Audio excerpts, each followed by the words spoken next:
So this is So Matabodes. It's a replay from last week.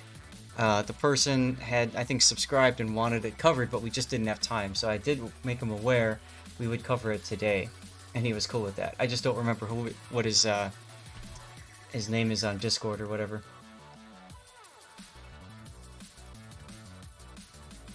2, 55, 10, and 8. Lots of battleships in the queue. Oh, it's you, Edernicus. Okay, thank you. I apologize. I can't remember who's who when you don't use the same name, so, you know, it's all good. Is my... Oh, see, the overlay's not working, so now I have to go to Discord. I have to go to Settings.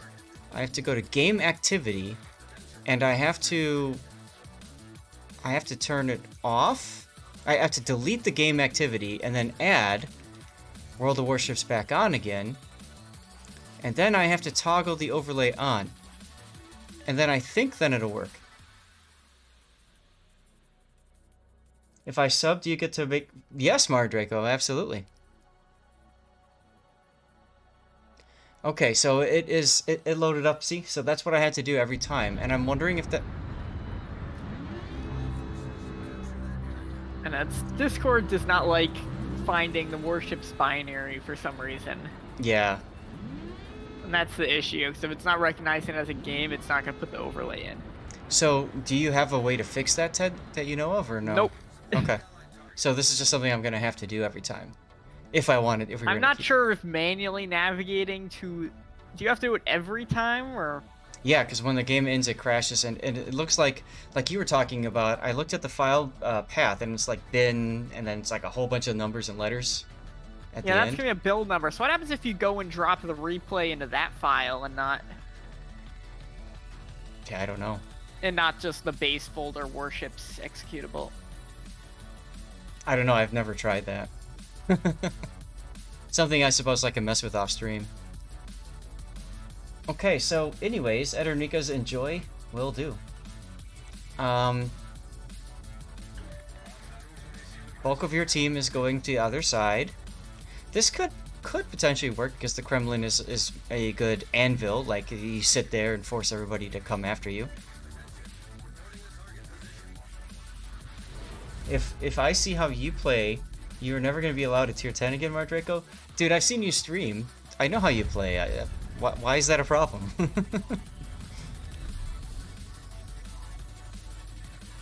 Besides, you would not be the first community manager that I've covered replays on. Yeah, you're going A to support the destroyer, which I agree with. I mean, in ranked especially, you don't want any ship to be by itself.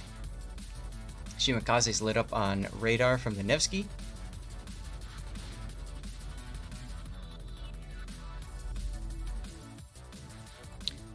It's a 3v2. Should at least get into kiting position. You've got two choices, right? You've got one is bow on, and two is kite away. And you're right, kiting away positioning would probably be better, especially since there are 1, 2, 3, 4, 5 players. Opponents down there. Kitakaze just took a torp, so that's good. Yeah, you can defend the cap by kiting away. Mm-hmm. So, in other words, look over your shoulder, kind of like this. Can I just get away from you? So kind of like kiting away like here, looking so that you can smack anybody that comes around the corner. Yep, that island is perfect for turning around. So if you see 5 people that are charging straight at you, even if you're in one of the tankiest ships in the game, you probably don't want to take any more damage than you need to. Mm-hmm. That was a nice citadel in the Venezia there. Now you've chosen to sit here, so that means the enemy's basically gonna know you're there. They're gonna have to try to figure a way to play around you. It could still work.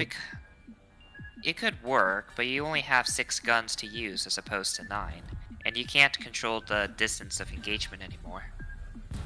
Okay, so you've chosen either win or die here. Yep. Yep. This is your island. It will be your island until you die. Take this from me over my dead body. Pretty much. Looking to blind fire the Kitakaze and smoke.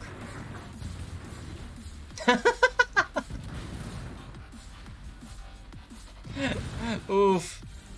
You hit him, but just didn't do enough to kill him.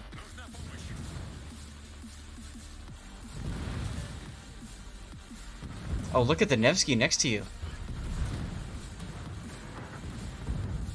Yeah, with him doing that, I'd actually be hesitant to be reversing right now. I was just gonna say that, yeah, because the Nevsky's got... Well, never mind. The Nevsky decided to beach broadside to the Ohio, so he'll die pretty quick anyway. That works too. I would love to see what I have to say about your new Bay Lepanto, Draco. That would be fun. I just want to see if that holds up once you get the Colombo. Ships in testing, we don't know. It's your new favorite battleship? Oh god.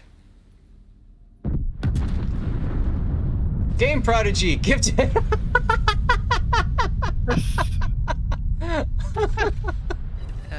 Man.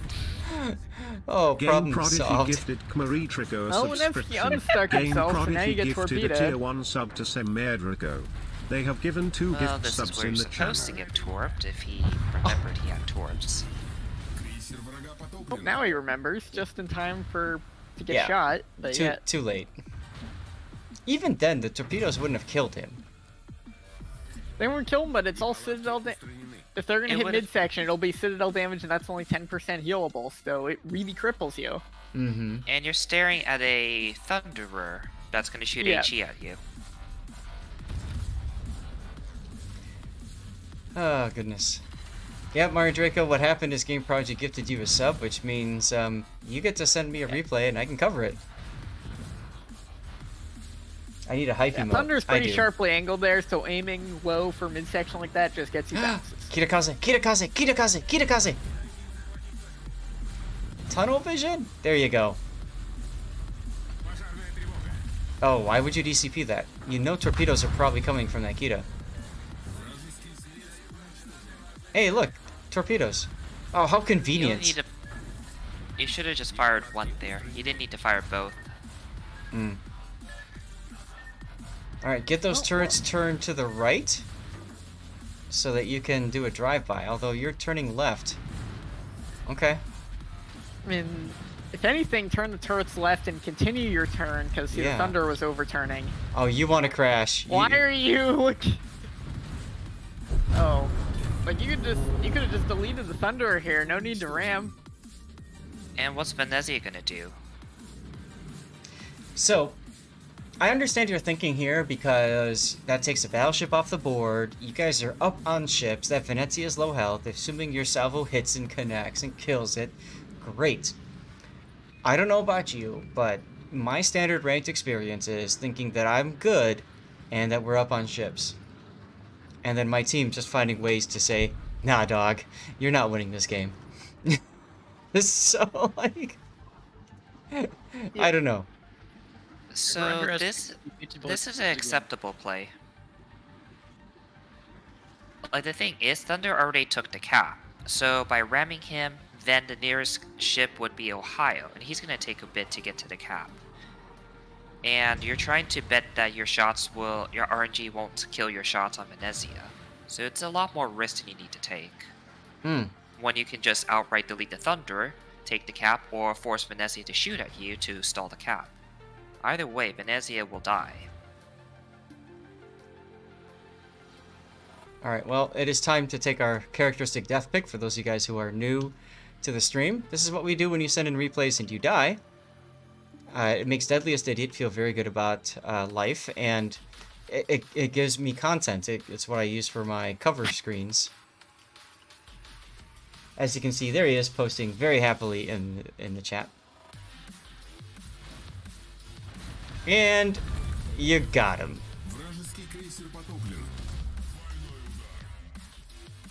Got him, coach. This can be a fun... Oh. This can be a fun screenshot. Don't really see that too often.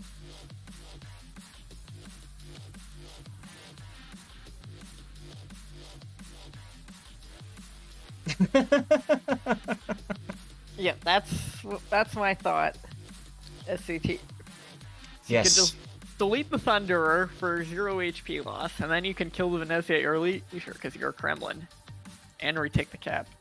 I guess it would be different if the Thunderer displayed that he was using AP and was conscious of AP's characteristics, right?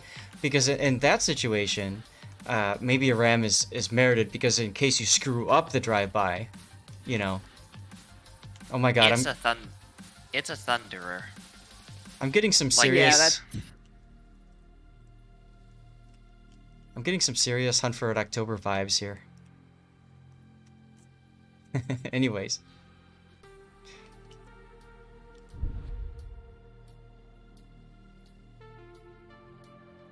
Game Prodigy screws up drive-bys all the time.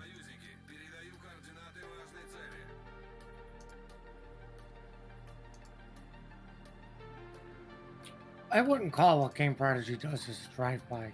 More of a failed ram. Alright.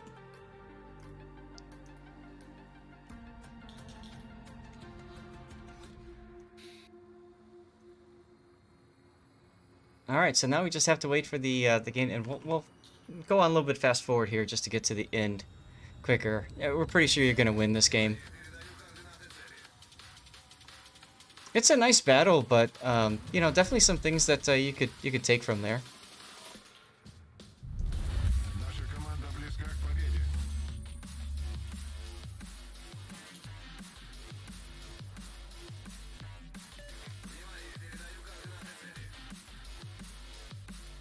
Ah, the Aegir went dark. Hey, you're welcome, Edrinigas. Alright. Mardraco's still waiting on that, that replay of yours.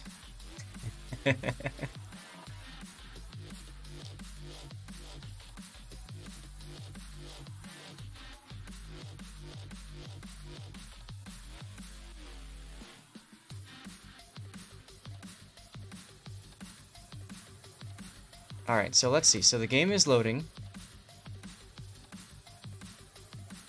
Yeah, you're always assuming the enemy makes decent plays, right?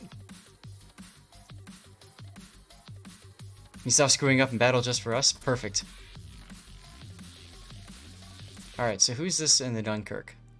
This is like from the first week of the patch. Oh, it's Musashi. Okay. Go ahead and ping him.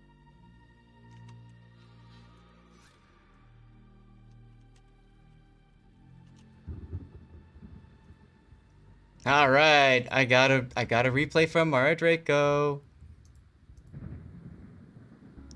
Why is this not a tier 10 match?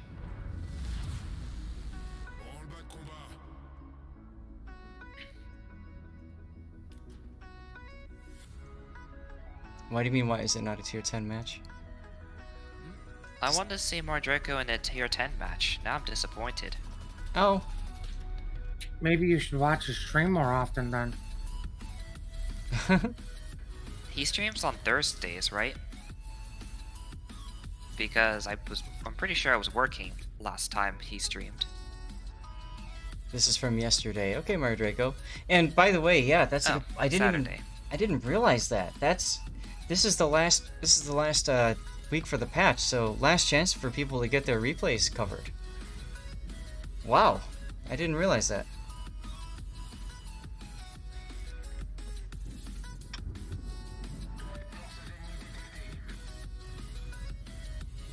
During the week is random if you feel it, okay. What's up, Cthulhu? It did go quick, yeah. Yes, we're going to do the Mardraco replay after this replay, since I'd already started this one up, Edge, but it will be coming. And... yeah. So, see, now I have to go to Game Activity, and delete World of Warships, and add Warships, and somebody just did something cool.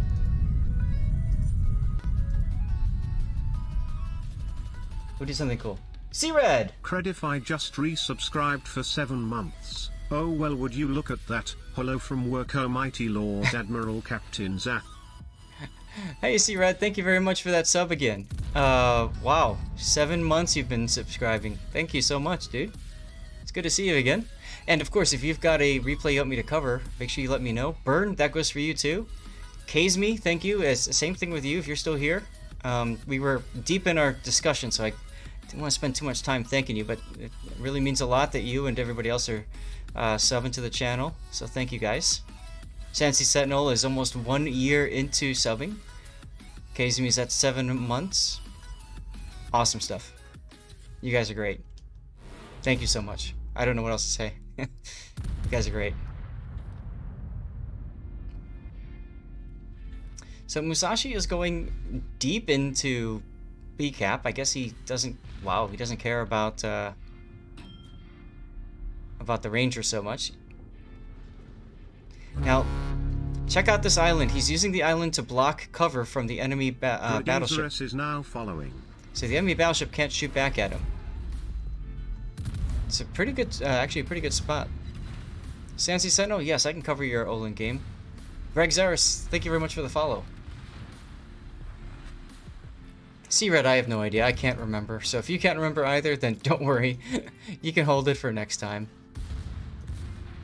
Sansi Sentinel says his Oland game. Let's take a look for that one.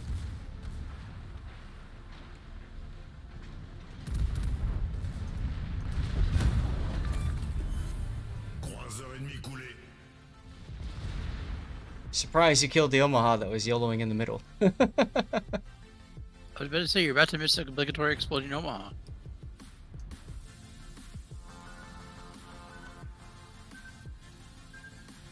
Hey, Mar Draco got Twitch mission number 4. Nice. And a few of you guys have been getting that too. That's awesome.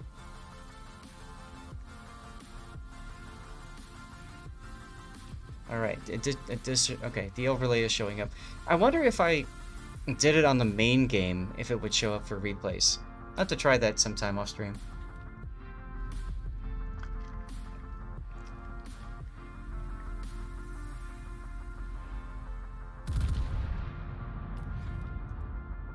I think I only have bragging rights replays anyway, so it work. Okay, no worries, C-Red.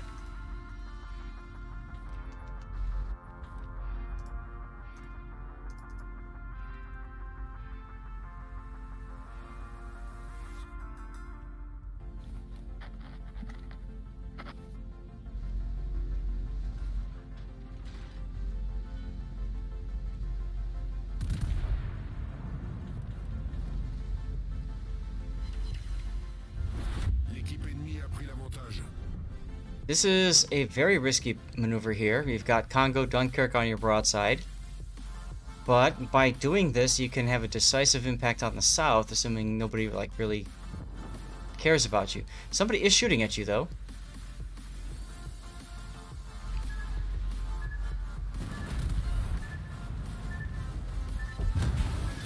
Oh my god. Wow.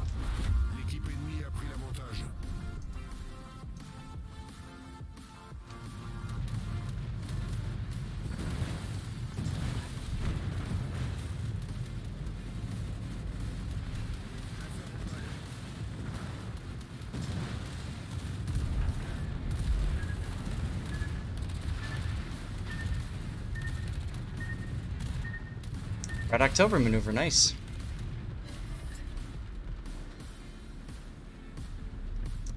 I love how you've got Philip up on you in here. Thanks to the rework, you're able to drop him on a battleship, although I'm sure you've got him on a destroyer for your main stuff.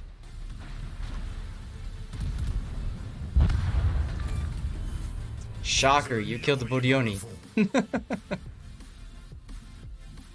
Too many Krakens in this theater. There's your Flex CNC Sentinel. Good thing Budone forgot he had torpedoes. Oh, C-Red, that's awesome, dude. That's like the best thing I could hear. I've taken him from a 1000 PR to 1100 PR to 1500 plus PR. You can use your spout when you're doing naughty things. That means a lot, dude. Like, awesome. That's awesome. That's why we're here, right?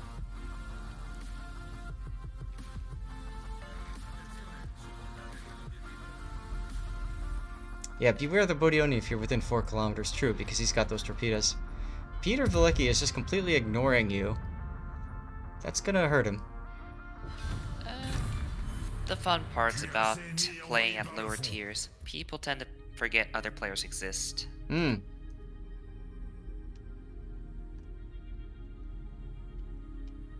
One battleships actually have citadels too. Mm-hmm. That can be easily penned. As opposed to tier 10 where you have to do like crazy math to make it happen. Kremlin weak broadside armor? Doesn't happen if you're above like 10 kilometers.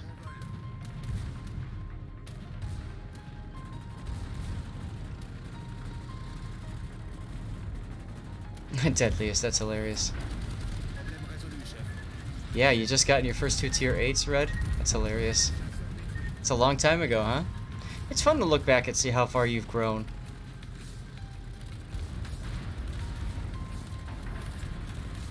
That's the thing I like about this game is like there's always things that you can learn. Speaking of which, I'd probably be turning away from the Farragut here, but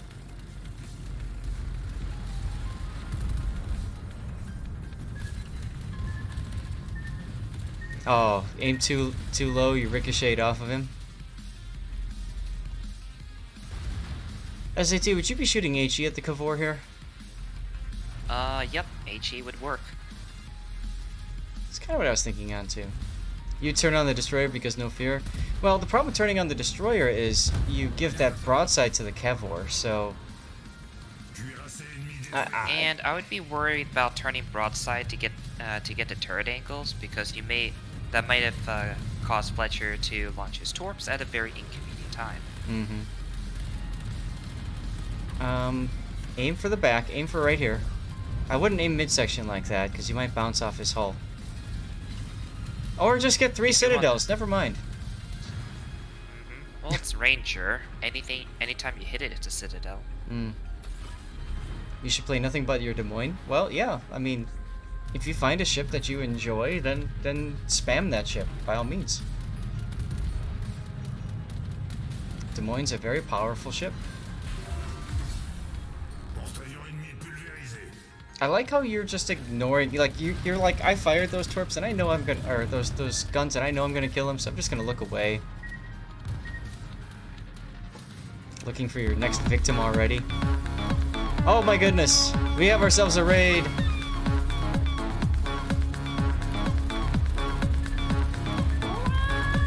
Raid. That's right.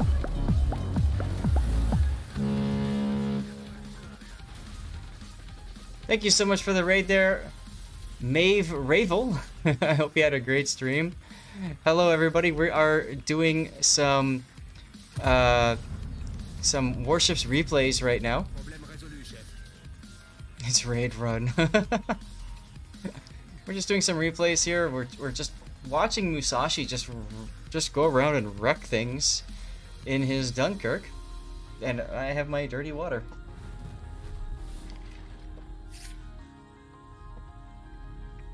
Where are we at timing? Alright.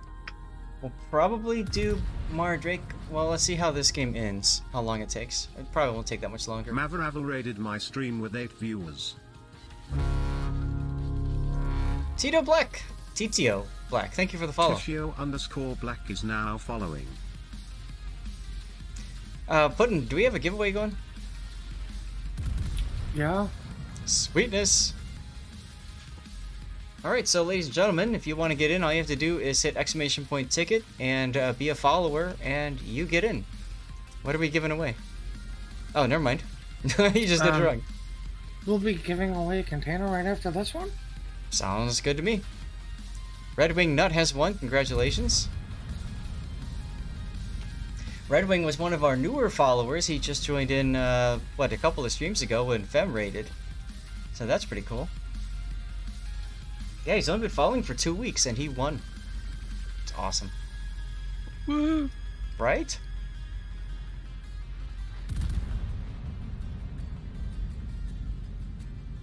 Alright, Congress dead. Or not.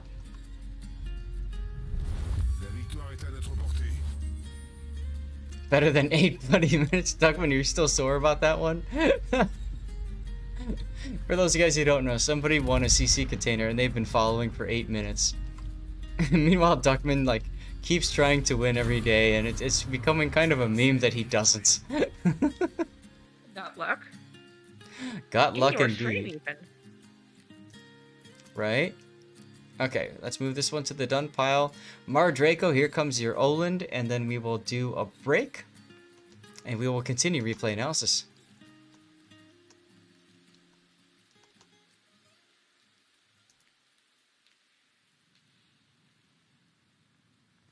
There's one person that won a drawing. Yep, that's right. That's right. You're the nice. So you're the nice CM. So is that your way of saying be nice to you?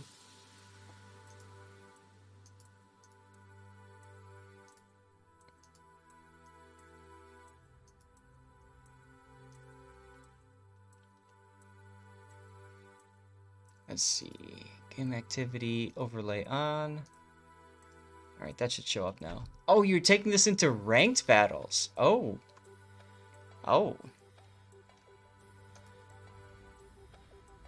Hoppa's the mean one? Lol.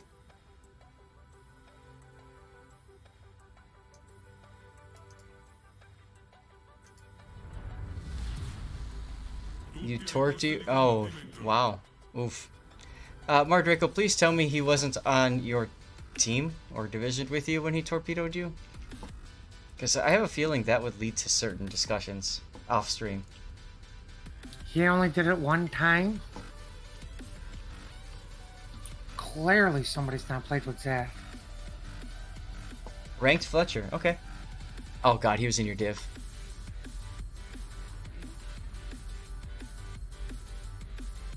Ranked Fletcher. Islands of Ice? C-Red, was that Islands of Ice? I have that or Okinawa. It's gotta be Islands of Ice. Okinawa's not a ranked map. Okay. You just missed the other ones, probably. Oh my goodness, Chaos Machine! Puddin', shout that guy out right now. What's up, Chaos? How you doing?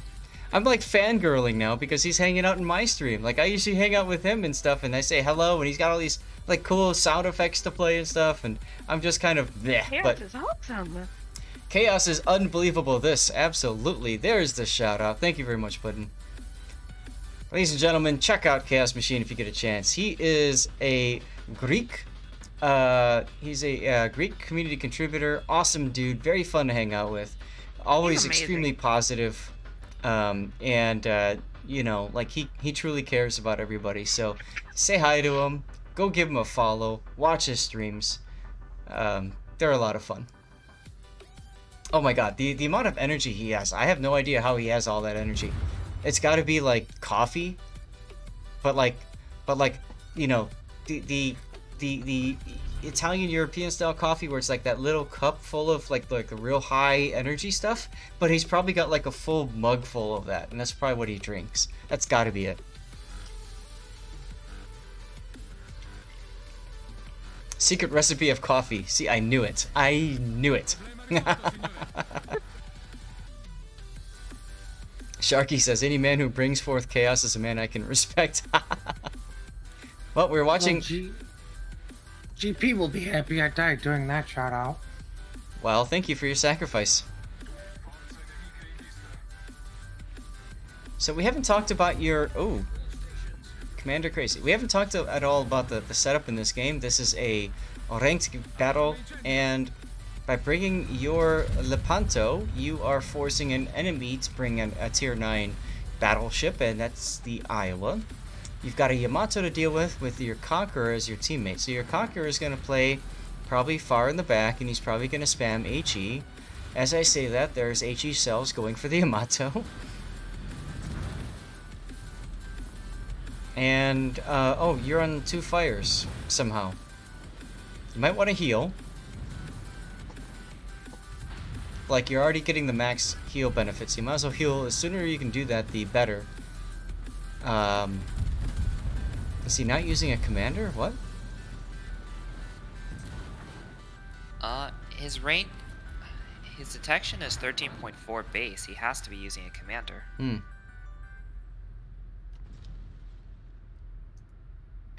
Oh, the guy in the little box. That only happens with my own like replays and my own games. I'm not sure exactly why the mod doesn't pick up commanders.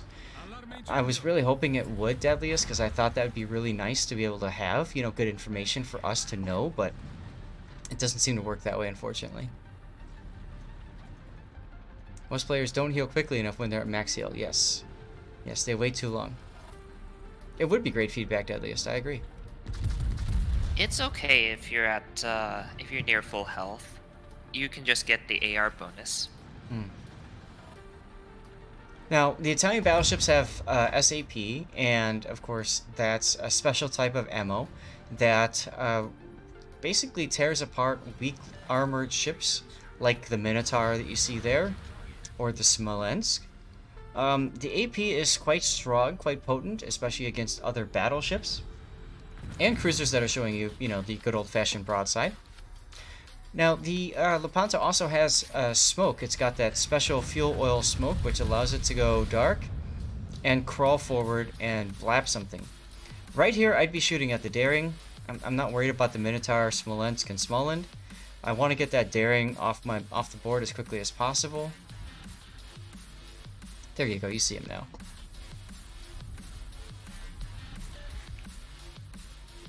Is SAP really worth it? If it's weaker armor, yes. So I think the Minotaur and Smolensk would be a yes. Minotaur is fine. AP is still better, but SAP will give you penetrations if you just don't hit the Citadel. I paused the game for a sec. Can we all just have some Fs in chat for that poor Salem that's about to get YOLO rushed from the Paulo Emilio?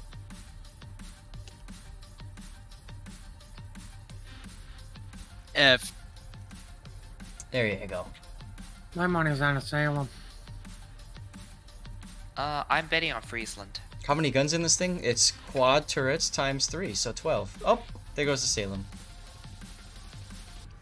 And the Salem, you would think would have Hydro loaded, but he might have gone for the radar choice. Oh well, he's dead either way. Beaten by a literal whale. Also, if you need to disengage from a fight, you have that smoke there. Don't use it after you fire, though. Yes, you have to wait until that time is up. So you need to count to 10 or to 20, or I've got a mod, for example, it's called Shot Timer, that will show you how much time until you go fully dark. You don't want to, like SAT says, you don't want to use that smoke until you're like 1 second away from true darkness, because otherwise you're just going to get shot at and farmed for a longer period of time. I also found it interesting you waited this long until you deployed smoke. I would have used that to reposition a lot earlier, when you were at half health, not at 22 HP. Right. Now, shooting at the Iowa is okay, but it's not going to win the game. Shooting at the Smolensk, now that can win the game. And it's a Smolensk, you have to shoot at it. And there's also a Paulo Emilio that is possibly going to go and yeet your Conqueror.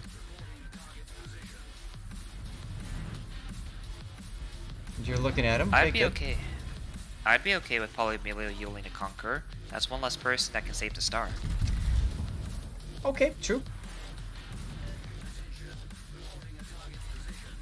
Conqueror now feels threatened all of a sudden and is scared. So that's fine.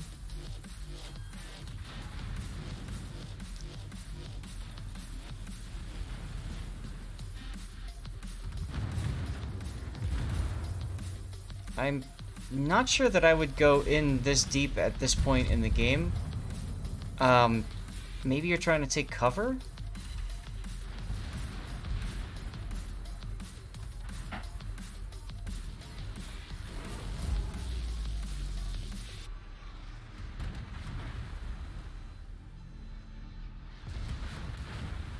This is where we panic? Okay.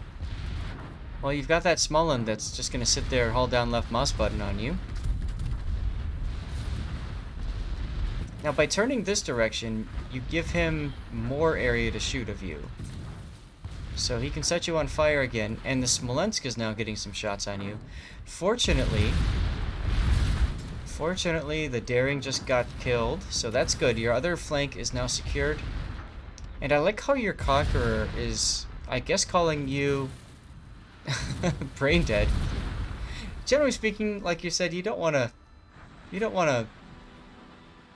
know... You don't want to insult wargaming employees. That doesn't. That's just... You don't want to be toxic in chat towards wargaming employees. I mean, you shouldn't be toxic in chat anyways, right? But, like, oof. Heal time. DCP, there you go. Yep.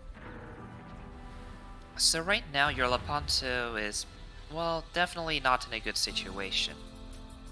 You're basically pinned against the island. And so far in this match, you've done 20...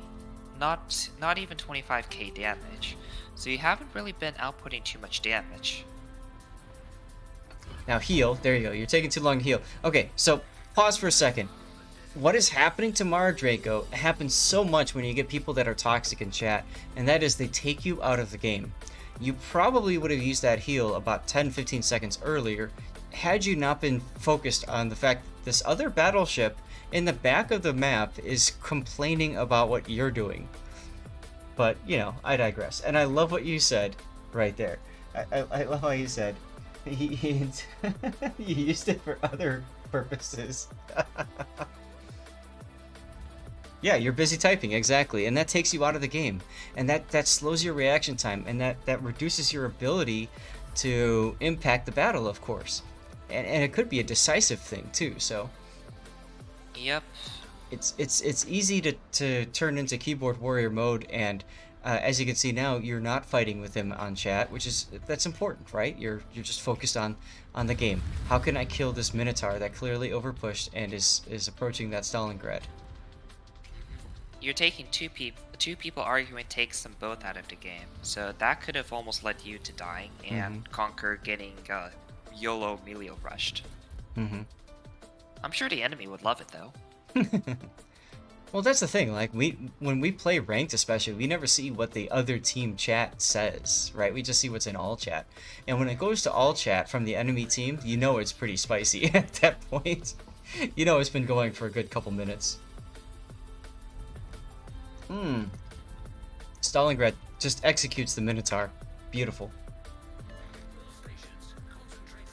We need auto swear. Just hit a button.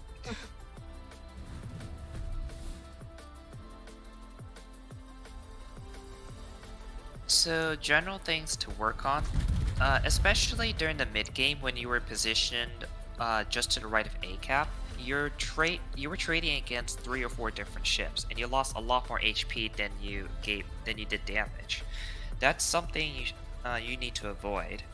If the rest of your team didn't trade as favorably, this could have easily been a loss. Especially since you're down to... After you nosedived the island, you were effectively useless. So, this is something that, you know, is difficult for a lot of players to recognize and understand. It's how to reduce the enemy's fire chance on you, right? Like, try to make it so that fewer people have shots on you. And that's kind of why you dove into this area. But I think what SAT is trying to get at is earlier you gave yourself up to a lot of those opportunities. Also, that Smolensk, you probably would have just overpenned him, but you got lucky he turned in towards you for a little bit.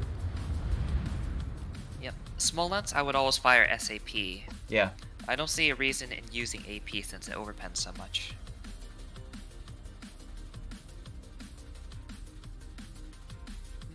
Yes, but you were forced to dive to island because you had no HP. If the enemy got a couple lucky fires, or was able to get a better angle, you would have been dead. Mar Draco, I see what you're saying. I see the same thing as a community contributor. People want to kill that CC, and they want to kill that wargaming employee, so they're going to over-push, right? And they're going to, you know, get themselves killed. SAP ready for the Friesland, only 1 penetration. Oof. AP is probably better here, actually. Whichever shells does more damage. Right, because I think with AP you have a Well, I don't know. We'd have to take a look at the port numbers. But... You can mouse over SAP and AP. It'll tell you the damage. Really? It should. Yes, maximum damage 12.5 versus armor piercing 1200. Now the difference is SAP, I believe, does reduce damage because of saturation, whereas AP will do guaranteed 10% over pen, right? The way it's worded, SAP will max out at 10%. Yeah. So I'm pretty sure in practice SAP will always do 10%. So whatever.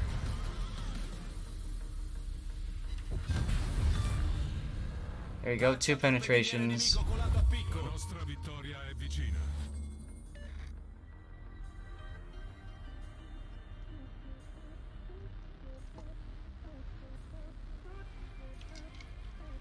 And we have a title for a future Xanth chat, AP versus SAP. Yeah, Red, I think I have 2. That's why I'm just... I don't know. This, you would have to do some more testing. I haven't seen it. Yeah, this is... Cincinnati is definitely on this, this ship. Now the moment of truth. Iowa versus 3 ships. At this point, you just YOLO him, and if you can ram him, even better. Now what you do is you take advantage of that smoke. And you use that to get right up on him.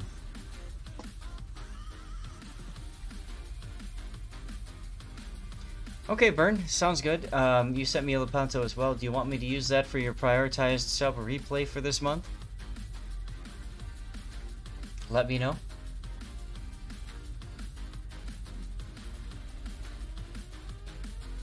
You should do my Minnesota game, Minnesota ranked game.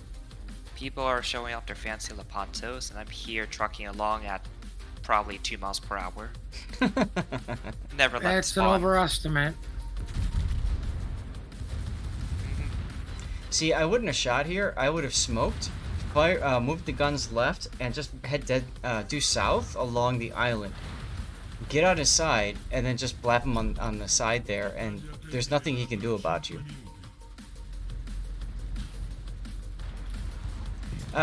It's totally up to you, Burn. There's other replays I need to cover before we get to yours anyway, so.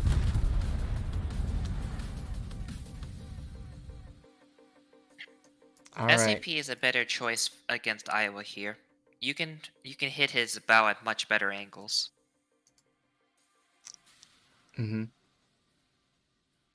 That's true. Alright, well, let's go ahead and switch over to marbles. B-Cup! Rating of the party at 2! Nice. Thanks for the raid, dude. Whoa! I haven't seen this before.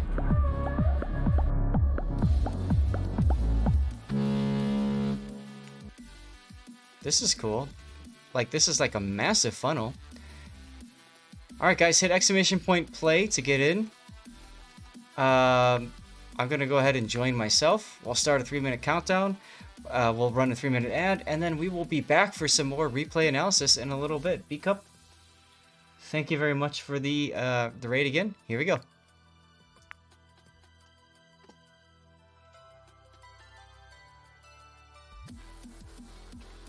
Okay. Spicy times today, nice.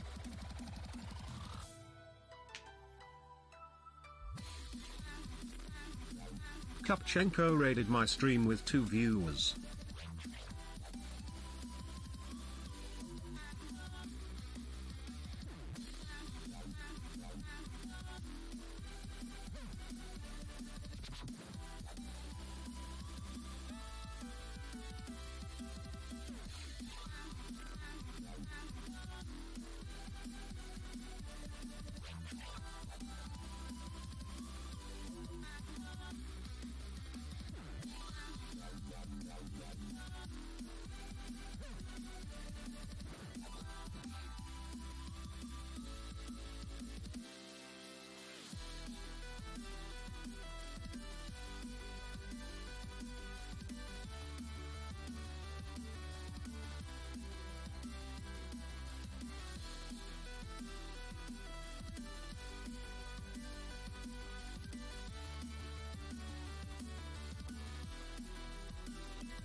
Hey.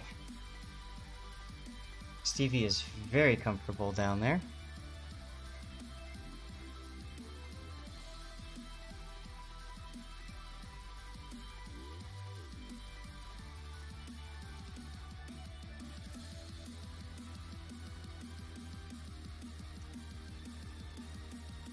Let's see. While this is set up, I can go ahead and set up the next one.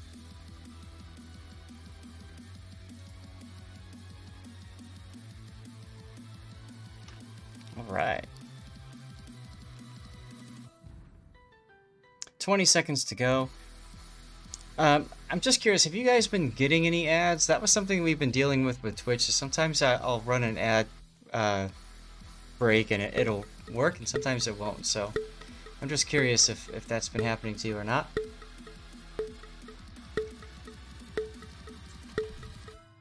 No ad for me.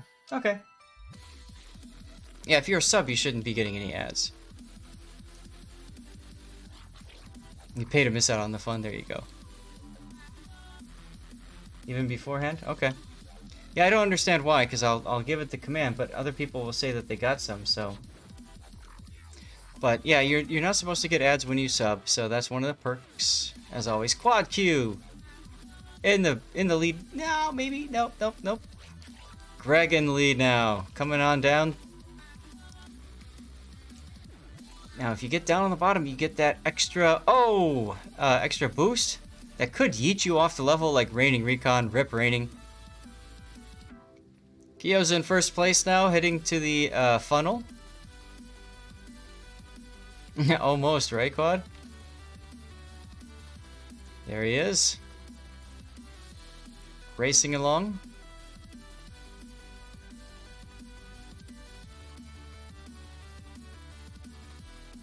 And obviously, at some point he comes through that hole. This is an opportunity for... Oh, Game Prodigy, I was just going to say, opportunity for somebody to take the lead. And Game Prodigy just kind of finds his way through there. Love the doggy avatar there. Clam Boy in second.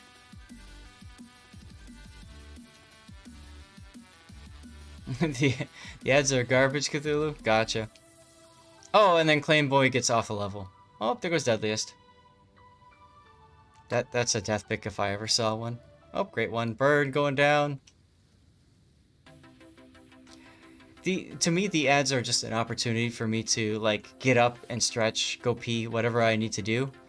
You know, when you guys have been doing something for almost an hour straight or longer, it's nice to be able to stand up and stuff, so that's why I mainly use them.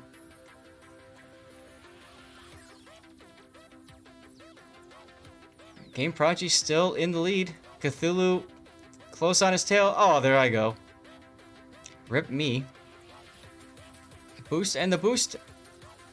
And Game Prodigy goes to his death. Oh, Cthulhu too. Oh. You guys were so close.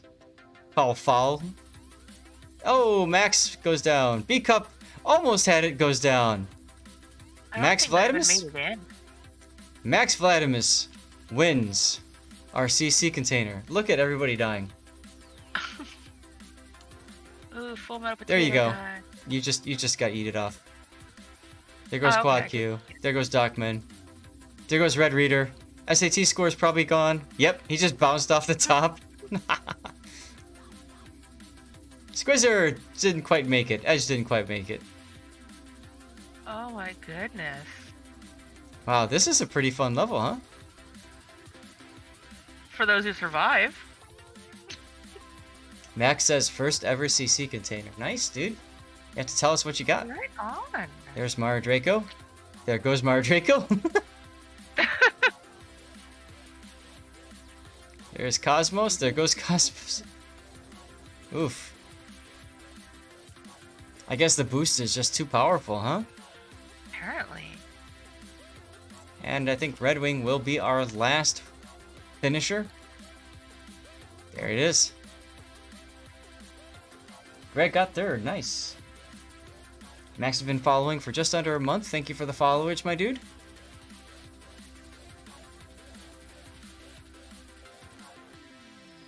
Everybody I say their name, they fall off. That's very sus, yeah. Oh my goodness. Not on purpose, of course. Yes, it is. Alright, Sansi Sentinel, here's your game.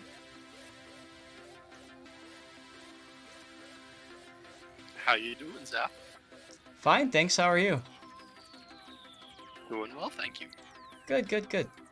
Gonna re-add the game, put the overlay on. Is there a prize for second to die? Lol. Red is just happy he didn't die. Fair enough.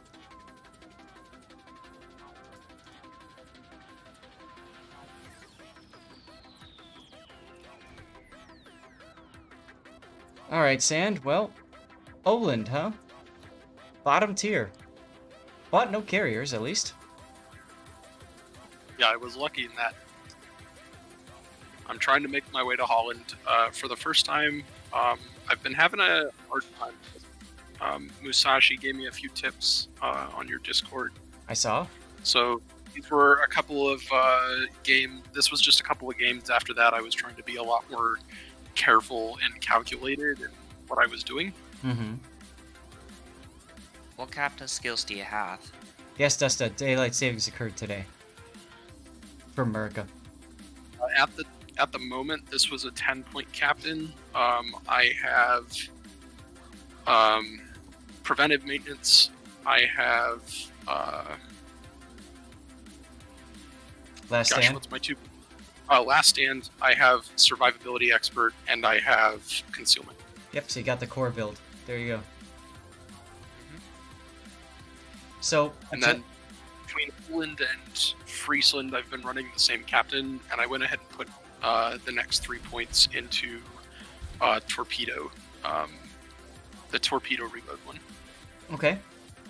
Now, the one thing about that is that won't help your Friesland at all, but, I mean, Friesland is fine on a 10-point captain as it is, so it's not a big deal. If you want to go with the Friesen as well, I would take Superintendent second. Mm-hmm. Superintendent is very nice for the Oland because of the heal, and it's very nice for the Friesland because of the smoke, and to a certain extent the Hydro as well. Yeah, I think that'll be my next 3 points for sure.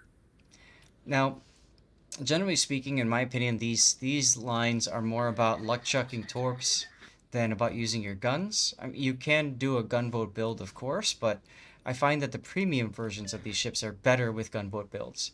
So, the torpedo reload is fine if you're going to keep this captain on the Oland, or if you're going to move the captain up. Personally, after the rework, I would just keep the captain on the Oland, and then get a 19-pointer for the Ostgotland, and then, or sorry, a 10-pointer, and then a 10-pointer for the Holland when you get to that point. You can play more aggressively than this. What's going to outspot you? Just a Shimakaze, who was spotted at B anyway.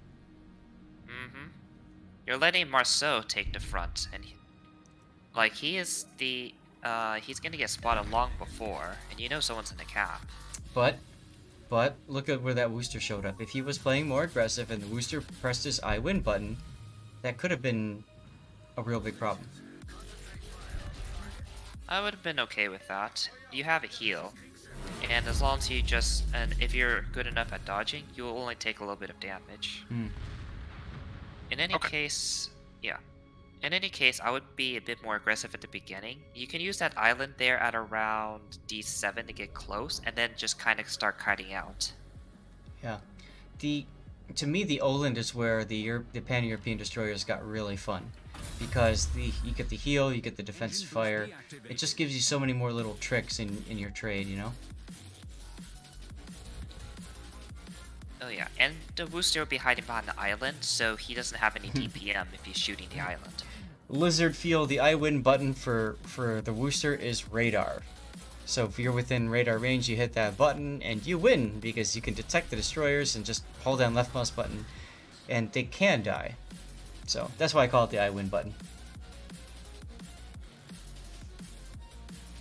Yeah, I appreciate the pointers there, SAT and Zap. I think I maybe went with these ones a little more conservative than I needed to, but I guess that's where I'm still trying to find like that proper balance for this one. Oh, that's okay. Better to err on this. For a destroyer, it's better to be too cautious than to be too aggressive. Yep, I was just gonna say that. Meanwhile, you decide to open up to a Benson.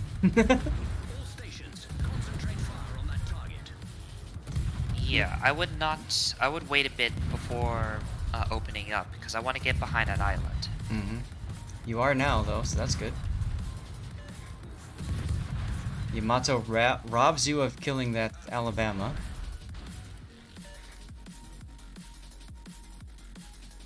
I would not stay here. You don't know if the Benson's torpedoes are coming your way or not. I was expecting them. Yeah.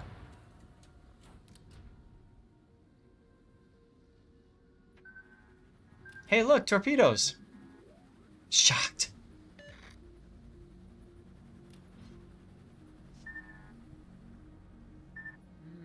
Yep. If you didn't have any mods, those torps should be an indication of Shimakaze 20 kilometers. Yep. That first And set. of course, Benson throws. Oh, okay. Oh, the ones coming across. All right, yeah. The first ones were clearly Shimakaze torps, because they are slow.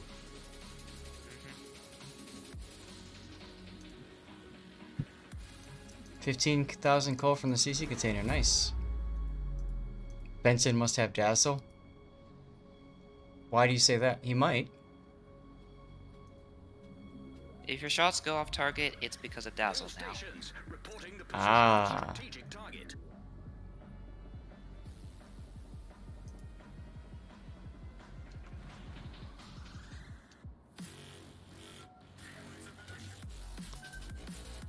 Okay, Wooster is turning away, so that's good for you. You don't have to worry about his radar so much. However, you are kind of heading headfirst into an Amalfi, who just took a torpedo, so that's fun. Also, you have no caps. You might want to fix that. Or don't take caps so you can farm more damage. Ah, that's right. The Super Unicum Guide to XP earning and PR farming, incidentally. Yeah, I was being really careful here, paying attention to where Amalfi's smoke was and where my detection radius was, Mm-hmm. and hoping I could detect him for my team without having to engage. And then Benson showed up. Yep. Yep. And of course he showed up, and the Amalfi showed up right after you fired your torpedoes. So, we'll go figure. Here I would slow down and reverse. There you go. Because nobody's going to detect you. So, like, you know, you slow down, reverse, keep the Amalfi detected for your ships. Pomeran's probably going to get him right here. Engine boost deactivated. Now you're capping. Des Moines looked like he killed the Shimakaze. And the enemy team is pretty much just evaporated. Yep. At this point, I would legit just jump off the cap and start going down to A. Our team has But since you're grinding the ship, I guess it's fine to take the cap. I'd stay on the cap, absolutely, because the cap XP is pretty sexy. And then you've got the 200% camo, so do everything you can to get XP. Also, make sure to report Marceau for taking your solo cap away.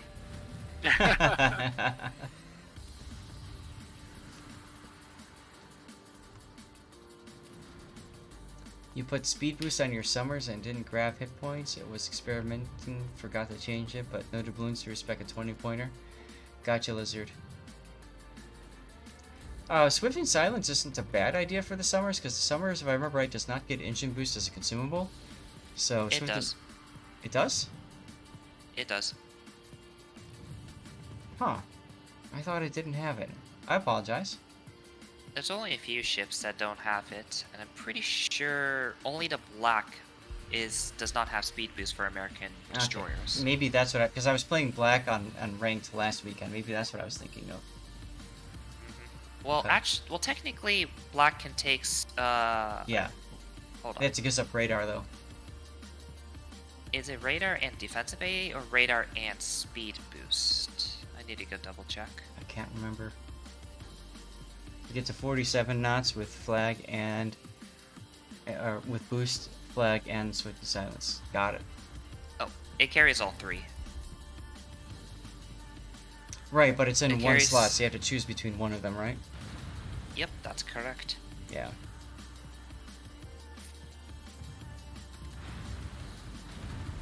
Now, I would probably open up on the Edinburgh here and just stay bow onto him so he can't shoot you back. But, you know, every little hit point of damage you do gets you a little bit more XP. And the chances of him killing you are extremely low. You don't Yeah, need the HP I think much I was now. waiting to fire only because the range on the guns is so short that if I'm firing when they're targeted right at the 10 or just under, they'll fall short. Gotcha. Deathbag farming, is that exception? Lol. So the rest of this one's not that exciting, but I think I did okay damage-wise. Not incredible, but I was looking at this point at my spotting damage number and where it ends up. Okay. Spotting is helpful, especially when there's no carriers in the match. Mm-hmm. Generally speaking, I find it is helpful for your team to win. However, when it comes to gaining XP, damage is king. Spotting and potential damage just it's really not that much anymore, sadly.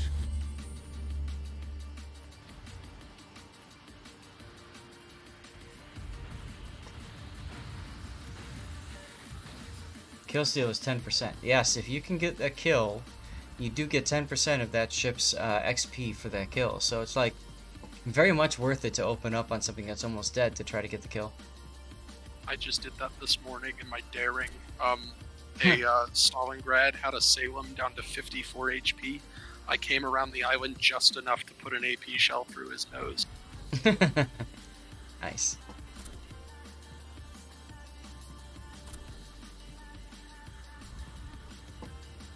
Yeah, at this point they're all just running. I would go into A. Personally. You can even just bow in and just fire only your front guns. Mm-hmm. To me, going into A means that you can get the cap. It takes you about a minute to cap, and you have enough time if you were to go straight in there. Now you probably don't have enough time.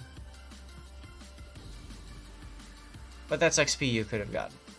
Alternately, you can do this, but you're chasing a Kurfürst and a Vermont that are running away from you at full speed, so you're probably not going to catch them in time.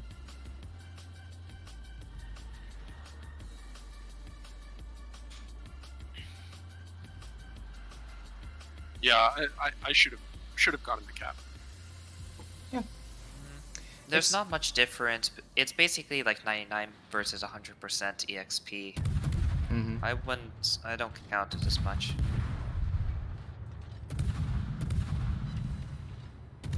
At least now you're in range to open up on the Kurfürst, and thankfully he turned so that you can shoot him more.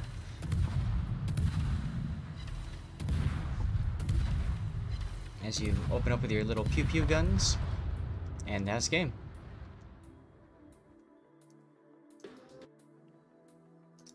Well, thanks for sending that one in, Sensi Sentinel, and as always for your support of the channel. Appreciate it, man. Thank you. And have fun grinding that Oland. Like I said, to me that's when the line got fun. Oland and Nostergotland were hella fun to grind through. Yeah, I'm really doing my best to really learn that playstyle. So thank you. Yeah, sure. It's very different from other destroyers, isn't it? Very different. My first tier 10 destroyers were Shima and Summers. I've got Daring now. I think those are my only 10s. Okay.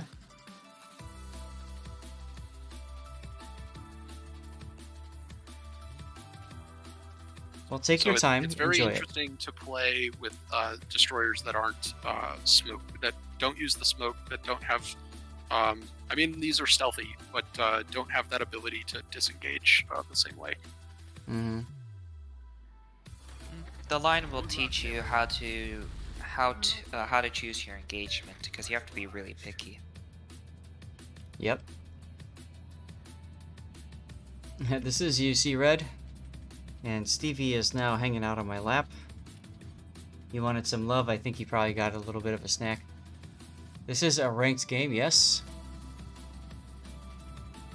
Wow, okay, 9s and 8s. So this is a Bronze League ranked battle.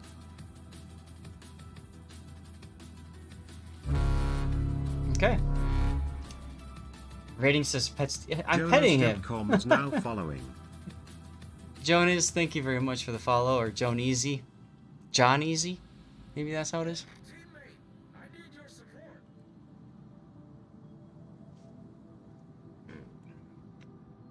You don't play enough to get... That's okay. See, Red, if I could do this over again, I'd probably just play the Bronze League.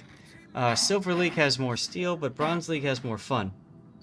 Because you can play tier 8 or 9 ships, so it's great for regrinding. It's called Bronze League Heroes for a reason. Yes, Bronze League Heroes. Got a lot of fun in your kid? Yeah, kid's fun. Also, if you're grinding a ship line, ranked, you can do ranked at tier 8 and tier 9 in bronze. Mm-hmm. Right, that's why I think bronze is where it's at. When you get to... The problem is when you get to silver, now that you can have 10s in there, you aren't anywhere near as competitive as you want to be because you run up against small lens, which just wipe the floor with you, so... Yeah, small land, not one of Wargame's better designed ships. That's but okay. That's a different topic. It's been removed because it's too popular, so it's fine. Did you enter the cap? Sadly missed out on it. Oh, you missed out on it? Oof.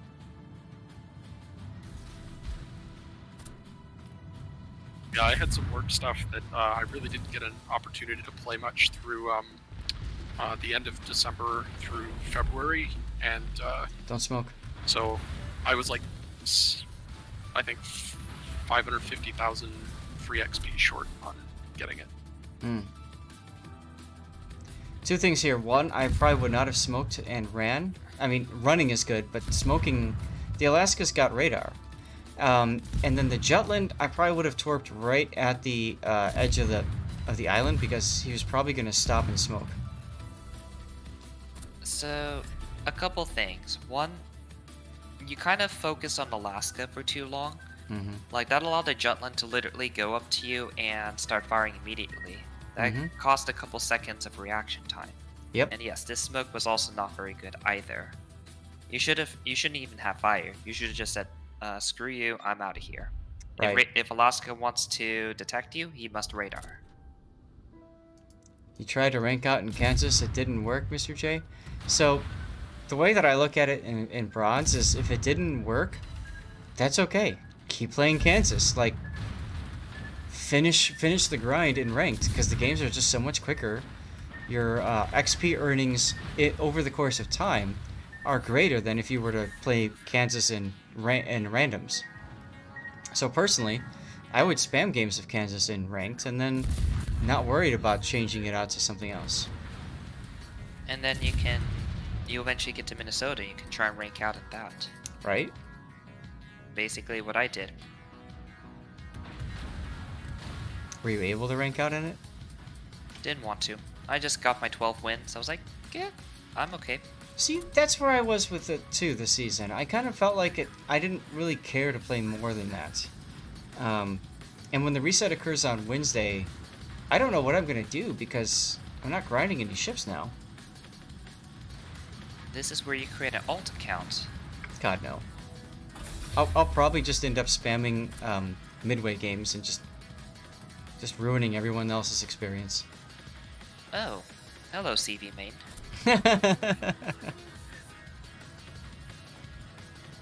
So you're gonna become Wargaming's second CC's become CV main?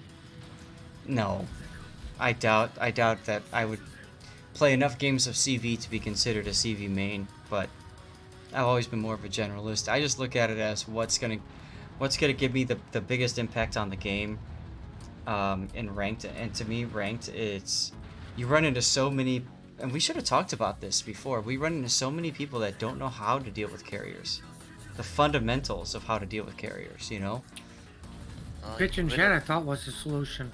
Well, yeah, That is the most effective solution. Right click and report, sure, but I mean, like, what's gonna get you to like survive and all that kind of stuff, you know? Well, step 1. Just do what you do. Do what you do every time and dodge the CB and Q. Mm-hmm. And if that fails, then you report the CB. Mr. J says it was the plan, but the Kansas turned into too much work. I have a question for you, Mr. J. Did you fire HE? Because to me, when a ship becomes too much work, I just do stupid things with it because I don't care anymore. And to me, firing HE in the Kansas just sounds like fun.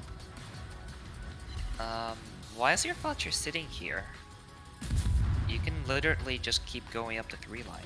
I think he's concerned about the Alaska radar. Now the Alaska is firing the radar, so I would wait till the radar is done and then use that as an opportunity to redeploy. He could have went much sooner. He could have. And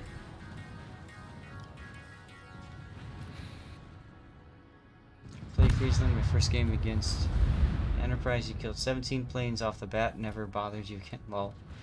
We did play a Kremlin in ranked. It was not one of yours though, B-Cup.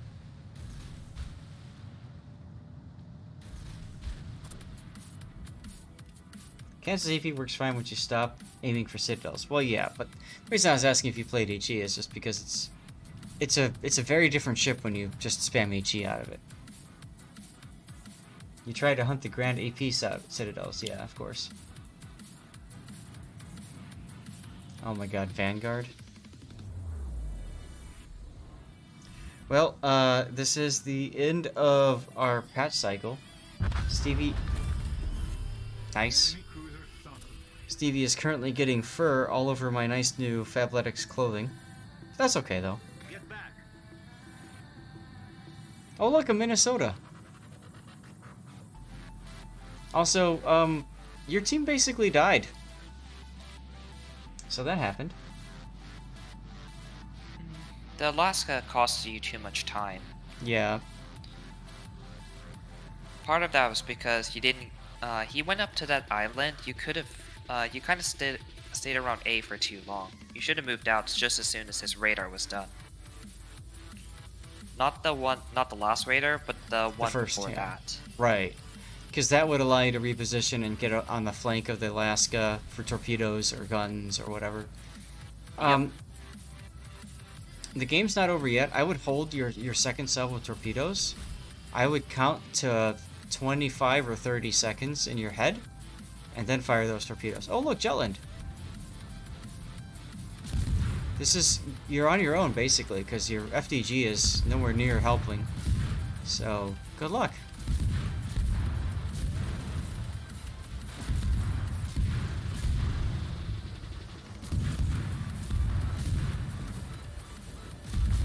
Jutland most likely fired torpedoes at you, so I would hit the brakes. Oh, look, there they are. Oh my god, he screwed them up big time. He wasted so much time trying to fire torpedoes at you. Wow.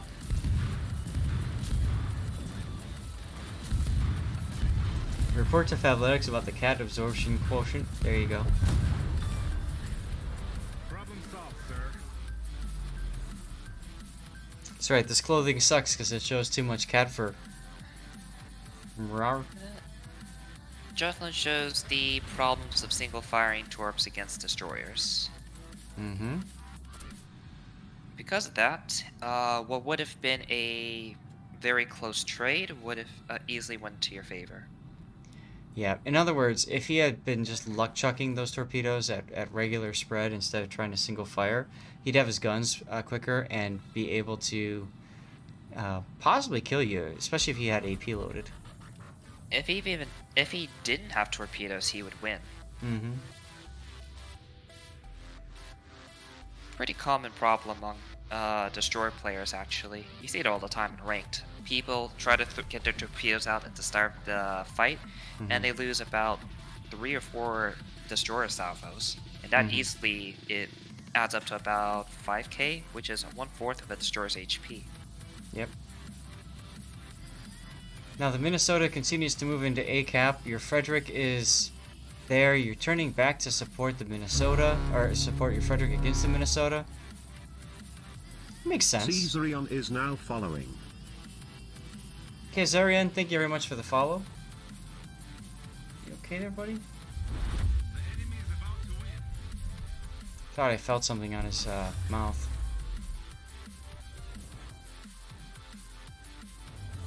Now here, well, no, you're spotting the FTG. Never mind. I was gonna say you could smoke and shoot him, but that's not gonna help.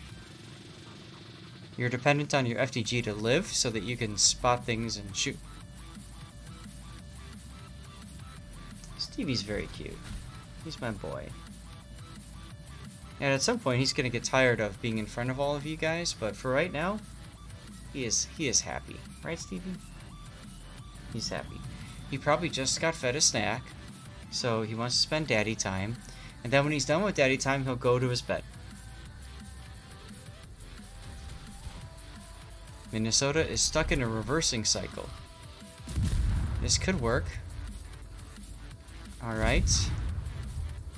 Smoke up with the HE. That's only going to last you for maybe 1 or 2 salvos, depending on how the FTG handles armor angling.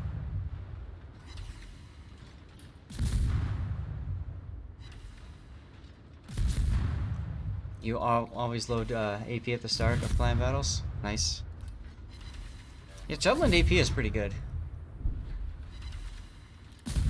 So if the FTG can, like, not die here... Never mind. I was gonna say, you had a chance. You still get the kill. But... now you've got problems coming your way. Ben Nimitz, hello! How's it going?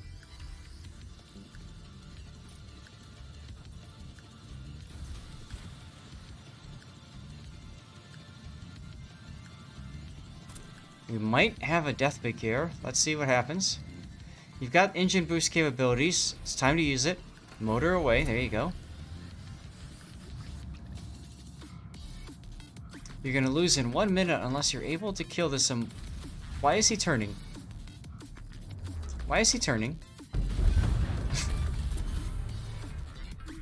He turned. Why would you turn? Oh, Stevie got tired. Off he goes now. He's helping to save the star. That's all. Aw, I missed your death pick. But hey, you got a Kraken out of it, so there you go. 100% paid actor. I'm sure you saved your star on that game. I don't know what else to comment on, really.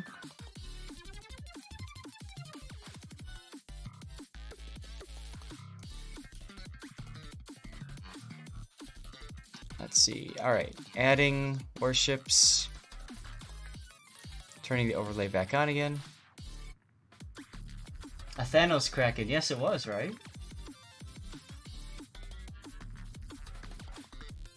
Think about handling at the start. Yeah, I think that's the only thing that we really commented on in depth there. And B Cup is hoping that somebody will use their Cover My Replay or subscriber benefits so that we can cover his Vanguard game. Totally up to you guys, chat, as we have Ocean Tanker. Yes! It's so sad. I've played Ace Combat, so I knew what that was before I even finished that. This is Staying Alive's game, I believe. He's asking for some commentary. Are you still here, Staying Alive?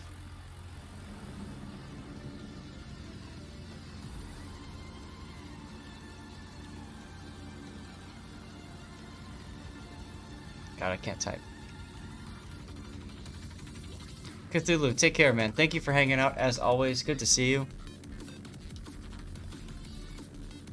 I'll send a ping, and You guys wanted me to cover the Vanguard game. Okay. I don't see the Vanguard game. Oh, nope, there it is. I see it. 10 head plays. Okay. Okay, Sam. Oh, hey, there you are. What's up, Staying Alive? Not too much. Busy day. How about you? And also, I guess, got your stream on the background. That's cool. That's So cool. yourself. Doing fine. I've had a lot of fun today. We've done some things that not many other CCs could do. Have an honest conversation about something that is quite controversial, and come away without people feeling like they're pissed off. I heard you got all the CV names in your chat. I think SAT, Warlord, Aspens. Yeah. Pretty good discussion. I enjoyed it. It was a little intimidating, to say the least. So, your use of the fighter there, bad idea. He just died, and you didn't get any use out of him. I know you wanted to keep him spotted, but you're keeping the Akizuki spotted anyways by doing your attack runs and his anti-airs on. So like, I wouldn't use the spotter plane until like maybe almost now-ish. Even then, I don't know. Okay. I find that. Thought like. Okay, go ahead. No, you go ahead, please. I always thought that I should drop it the second I spot a DD so that he can't just turn off his AA and walk away. Nope. You should be able to get around to hit Akizuki no problem. He's not very maneuverable, Right. and even if he drops left detect, it's not like he can warp around during the 3 or 5 seconds he's undetected. So if you're good at predicting, you look at Akizuki's last known position. Like, look at the minimap now. Let's say you were behind him. You can come back and start your run right about on top of the Akizuki's last known position and probably spot him and just turn and drop on him. And even if you don't, who cares? You just turn back around again. You just keep harassing him until he goes down. I find that the plane is much better used to spot battleships and cruisers outside of anti-air range. Okay. Or like the Fubuki. Maybe I put a plane. If it was a Fubuki, I put a plane over it maybe, but not till the end. Fair enough. That makes sense. You could justify for Fubuki if you're having problems lining up a shot. Mm-hmm.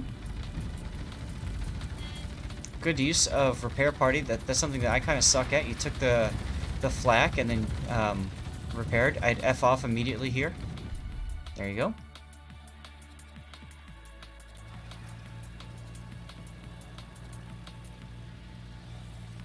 You torp charged Monte Cuculi, Masacholi in your battleship. Nice.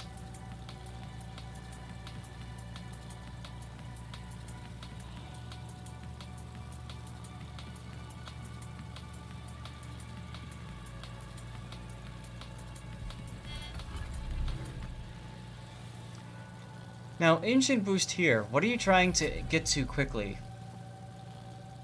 Oh, I don't know if this is a good habit. Maybe other UNSC can do it on this. Is that I have a lot of. So I guess I have 6 engine boosts between the three types of plane. So I've been told by some people that, usually matches are decided by like 10 minutes mark. So I could just liberally use them anyways. I'm not sure if that's a good logic. It's alright. That's you notice how I phrased my question, right? What are you trying to get to quicker? Because if you're going to use your engine boost, you're doing that so that you can get to something faster. In this case, it was Miyoko. So if you were to tell me I wanted to get to that Miyoko as quickly as possible to get him down, okay, that's a fair use of engine boost. I probably would have done a pre-drop with your bombers, said one flight back right off the bat. I would do the same thing here with rockets, but you're not, so let's see how it goes. Here, I guess this engine boost, I actually did it for the sake of getting to the Miyoko faster. I was hoping, with 12 planes, I can probably get 3 strikes off, actually finish it. It depends on that catapult fighter. If the catapult fighter grabs onto you, okay, you're lucky he went back into... If he grabbed onto you, that'd be different. That fighter is just gonna die, by the way. That fighter is not useful at all. Right. Okay. You probably won't be able to get this last strike off, but we'll see. He's low enough to risk it, absolutely. Oh, you got it. Something's in your cap. That needs to take priority right now. Rockets and get to the cap. That's got to be the Fubuki. Right. With Enterprise rockets, you could actually justify saving the engine boost until after your first run. That way, you can just spend the boost while maneuvering inside of his AA, which will greatly. With it being a smoke cloud, torpedo planes. Fair. That's a good point. And you haven't used your torpedo bombers that much, so they are fresh.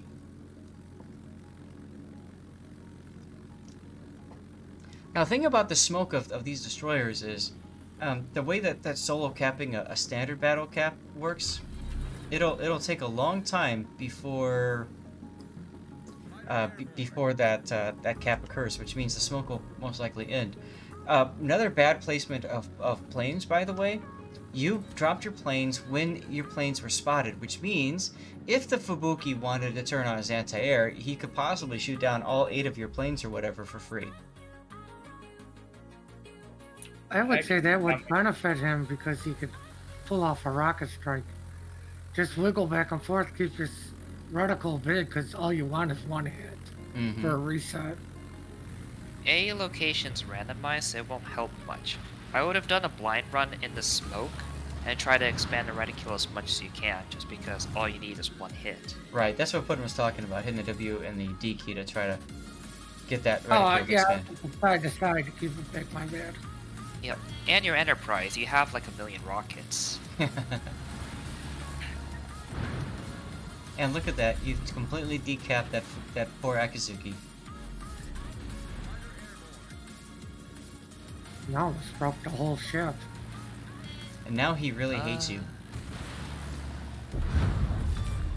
Yeah, Here's the part where but you got reported. He hates you, but he's on a sinking ship.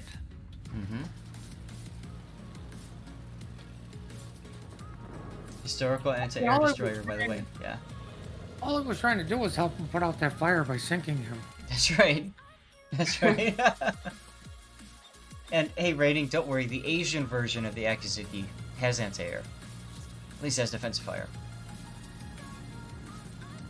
Or the Fanyang, whatever it is called. Yep. AP bombers against the Bismarck. Now, AP bombers are very, very strong, I believe, against the Bismarck. Note that he just put up a plane, though, so you're not going to be able to get a second strike off. Who did you report? I reported all the battleships on the one line. Okay, they deserve it. F off, quickly. That one, you need to work on that drop. You want to drop a bit higher for the battleship, and you were wiggling around a lot, so it's pretty fortunate the RNG granted you 3 sits like that. Yep. I like how you reported him so furiously, you actually invited the guy to your division. Well, the reason is because you invite him so you can shit talk him directly. Oh god. Wow. And he can't even do anything about it because he's in your div. That's It's next like level High there. level skills of toxicity here. That's next Yes, level it's like right there. it's like come Draco. to my office. I need to see you. Oh my god, Mar Draco, if you're still here, SAT would like to join the CC program. We can apply. I heard you guys. Ever since the loss of Flamu, I think you guys have been devoid of toxic CCs. So I'm here to change that. Oh my god. Oh my god.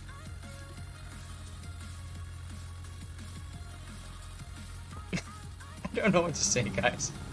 I'm just gonna drink some more.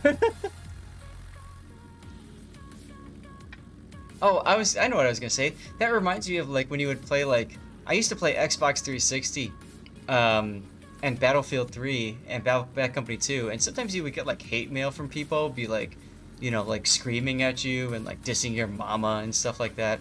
So then you invite them to your party and then just tell them how much they're bad and why they should feel bad and blah blah blah, and then eventually they leave and you just get a rise out of it. Thanks for that memory, SAT. It is the good old days of Xbox 360. Right? I actually made some friends doing that. Did you also type out? Did you also type out your insults on the with the game controller? See, now that it took like a couple hours to put it in. Ding, ding, ding. There was actually a guy that had the keyboard pad, so like you know, he was like quick. And so the thing is, you never really insult people through text, because text is very easy to find and pull and boom, right? So if you get into chat and you start screaming at somebody in this game, Wargaming can see it and they can respond to it accordingly. But if you pull them into voice conference and you start, you know, like harassing them in voice, well, what can they do about it? They can't see it. Well, and also, to be toxic. I would never be toxic, of course. 101. Well, you can't copy and paste on the console. So in a sense, you're putting your heartfelt message into each message you send. And that includes the toxic messages you send to every player that you've done some things with their mom last night. I wonder if SAT is the one who sent me the hate mail. No, I just sent you test score results. Oh, that's probably worse, actually. You don't want to play the console version, get enough? Alright. Alright, Queen Elizabeth is begging for AP bombing. Yes, here's my question, like, SAT, is that, like, for dive bombers, I always struggle a little bit to line up that perfect shot. Whether if it's I'm over-predicting or not changing enough, like, do you have any suggestions? A lot of it just comes from experience. That's really about it.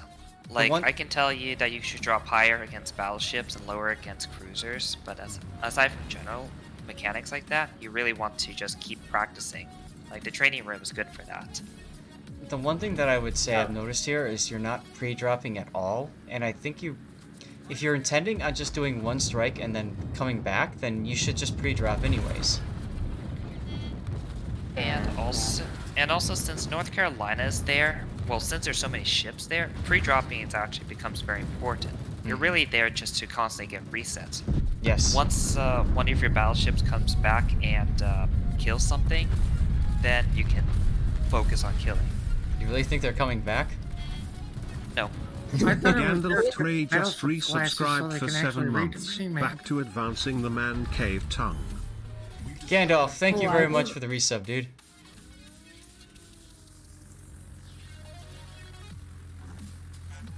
I totally missed the Fubuki coming behind me. It was on the mini-map and I didn't see it.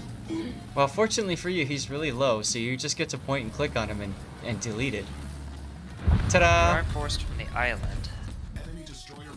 And there's... Oh god, you've got Halsey on this? This ship plus Halsey is just balance all over. Alright, AP bombs. I would have gone AP bombs here, but torps are okay too. Basically, you want to use your 3 battleships that are still in like a flying victory formation with the Kansas in front somehow. You want to use them to just kind of lock the enemy into a bow-on positioning. Okay, to be fair, one of those ships is in Colorado, so that's like a real drag race. Instead of torps, I would have gone for rockets and start hitting the Queen Elizabeth. Queen Elizabeth can't do anything against your rockets or torpedoes. So, yeah, I mean, Queen Elizabeth is definitely the weaker of the 2 battleships there. And you know your team's gonna, like, focus on them. And I like how you're trying to, like, reverse back. You're like, oh, crap. You know, it's not horrible to go after North Carolina. The other guys, if that's who they're focusing. So, yeah, but... you know, kill them faster. AP bomber-wise, Definitely the Queen Elizabeth on your AP bombers. Torpedo bombers on North Carolina works. Rockets, you could go either way. Can't do everything, lol. You kind of just did. I mean, you didn't. And this is going back to what Askin said during our CV talk. Boots on the ground. I mean, you're going to win this because your battleships finally turned north and did something. Yep, and it was only because of his enterprise that his team had the chance to win. I don't know if you can do it. There isn't any other... There's few other ships you can do this in. Maybe Lexington. Yep, but then they're you do... all CVs. And then you do 20,000 damage with 4 citadels on the Queen Elizabeth. Just because you can. Basically, what other class is capable of pulling off this feat?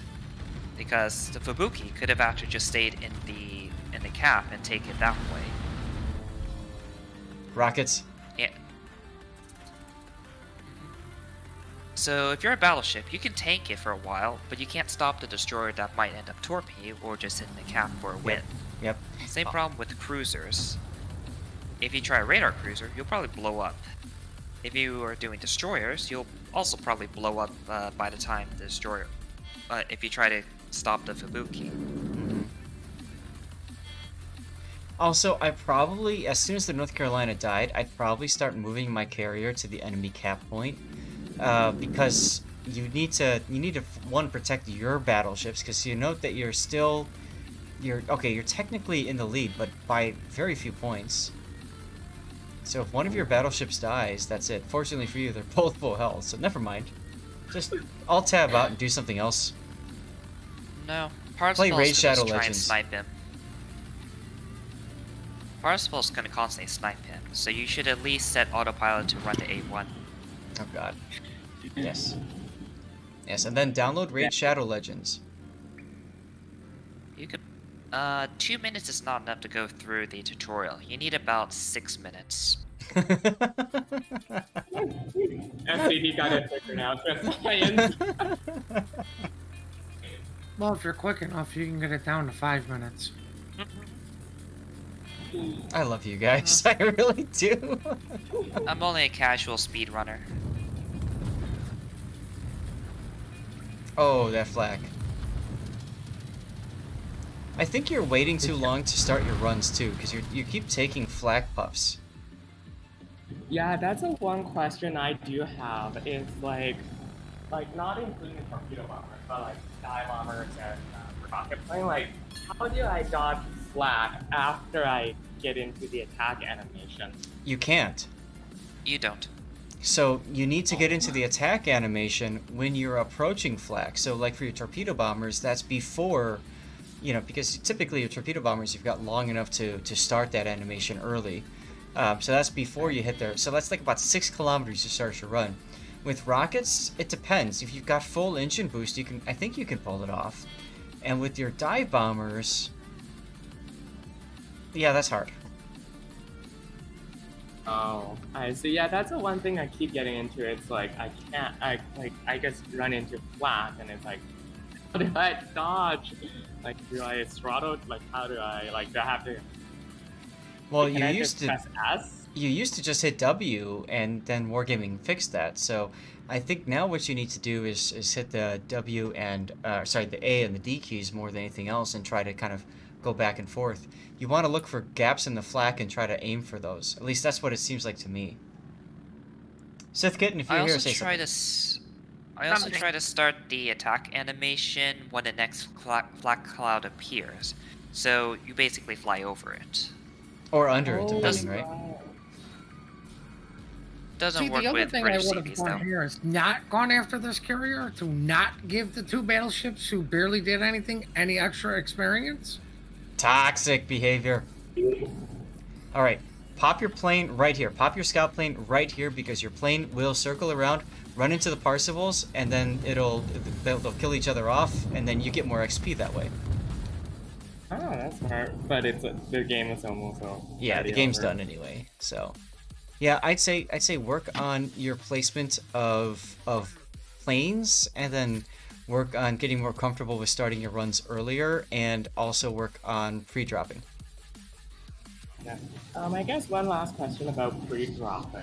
Like when they were in my home cap, I was kind of worried. Like I thought about pre-dropping, but I thought, like, do I want to? Because the flak was so thick, so I wondered if I thought like I shouldn't pre-drop just to make sure I actually have enough planes to finish the strike. If you don't mind, can you repeat yourself? Because you looked like you walked away or something, and we couldn't hear you. Sorry. Yeah, it's like I wondered if, well, how do I put this? My fear is that if I pre-drop, I won't have enough planes to finish the drop because because it was like a group of 4 or 5 ships. So the reason why you pre-drop is because you send them home, and then if you run out of planes, first of all, I would never attack a bubble of 4 or 5 ships if I could help it. Second, the way that you were attacking them, they were coming straight at you, so you could probably get away with, like, especially a dive bomber drop. You should be okay there. It's just that your exit path will probably take you over other ships, so you may as well just lose 1 instead of 3. And your main your main goal is to really reset them. So you can come in with even rockets or whatever plane types you don't like and just reset the ships over and over. Okay, I see. So like preserving a full strength attacking flight isn't like a main issue. Isn't the main issue.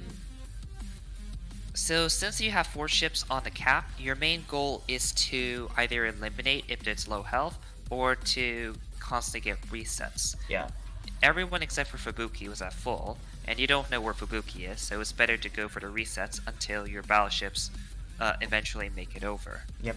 And then when they jumped off the cap, then you could go ahead and bomb them. Okay, right. Makes sense. Thank you so much. Yep. You're welcome. And your decision to attack the Budoni on the flank was correct. You were able to eliminate him pretty quickly, also because he wasn't paying attention. Yep, that worked out really well. So, I mean, it showcased some of the strengths of the Enterprise. It's kind of funny because if we had that replay when we were talking about the CV rework 2 years later, that would have been an interesting discussion to have. But it's a premium ship that's clearly balanced and will totally never be sold again.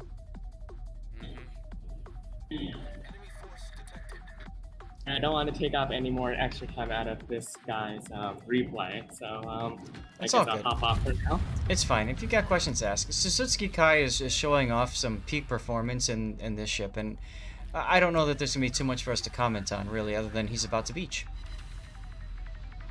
Alright. Next replay, he beached. Yes, it's because of how balanced it is, Deadliest. That's right. Now, the Vanguard, Tier 8 battleship, it's got 15-inch guns, if I recall correctly, and 32mm armor.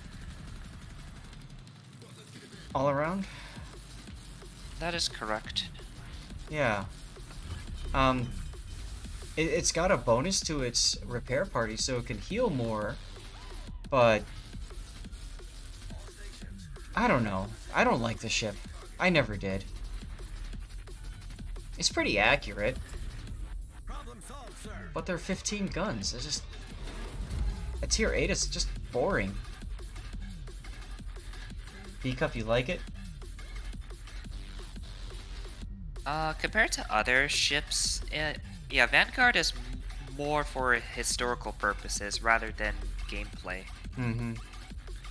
It's not a bad ship, especially when you start comparing it to Monarch, but I don't see any particular reason to take it out of port. It looks nice, yeah, that's true. I mean, she's one of my port queens, where I just take her into co-op for snowflakes. Like, I don't know, especially if I drop into a Tier 10 game. I mean, you're kind of lucky you dropped into a Tier 6 game. So you can just beat up on Tier 6 cruisers that aren't paying attention to you, like this Dallas.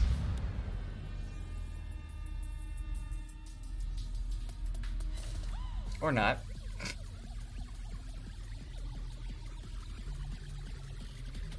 See, Raptor has a video on how to play, really, the Vanguard successfully? Interesting. Very interesting. Womp womp. Vanguard doesn't play too much differently from other battleships. Mm-hmm.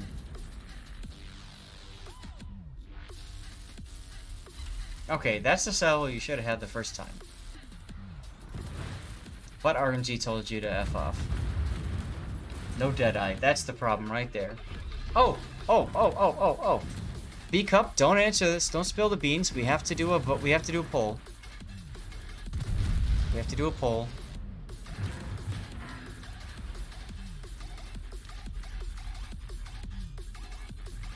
have to do a poll. Do you have Deadeye, yes or no?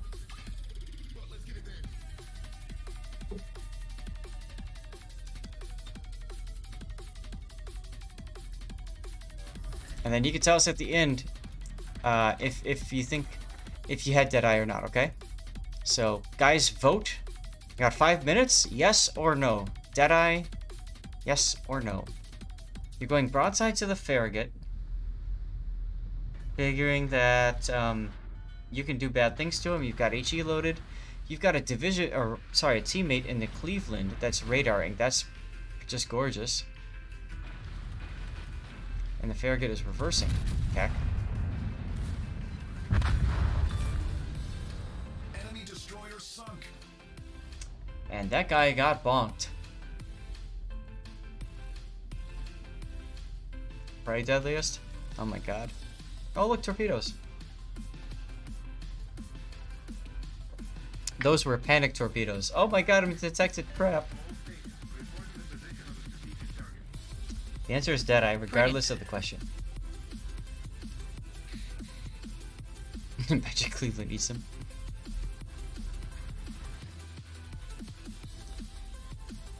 Back to cruiser farming. What were you gonna say, SAT?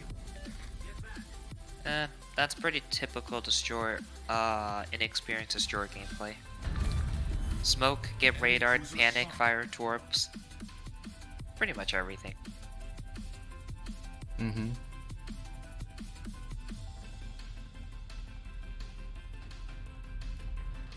You answered yes because it wasn't active against Dallas. Now the Monarch wants to go broadside to you.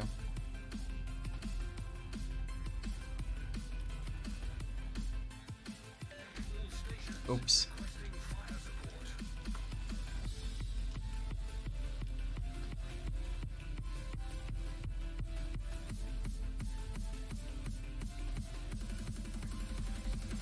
I answered yes because what I seen take.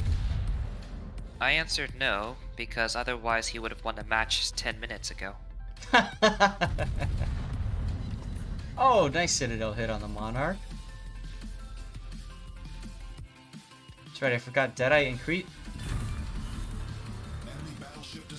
This is your chance on getting Citadel, so let's replay that.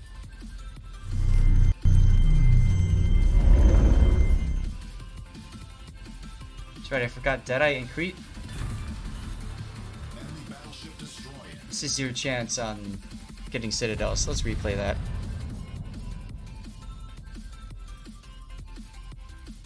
Absolutely ridiculous.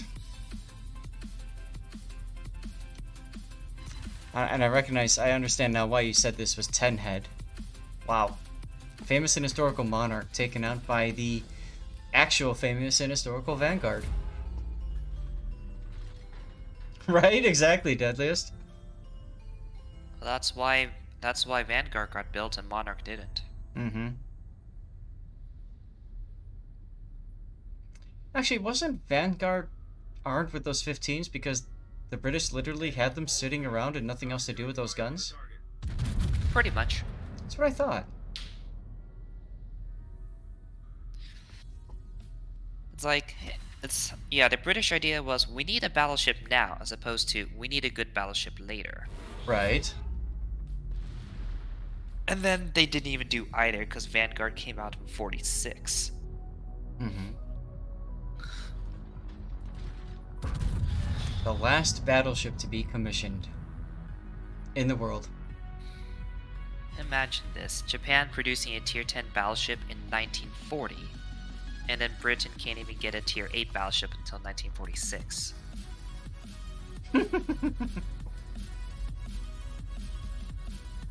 That is very true. So far, who knows what... Oh my god, Elon Musk. So he's gonna build an electric-powered battleship. Runs on battery. I hope it gets Tesla cannons.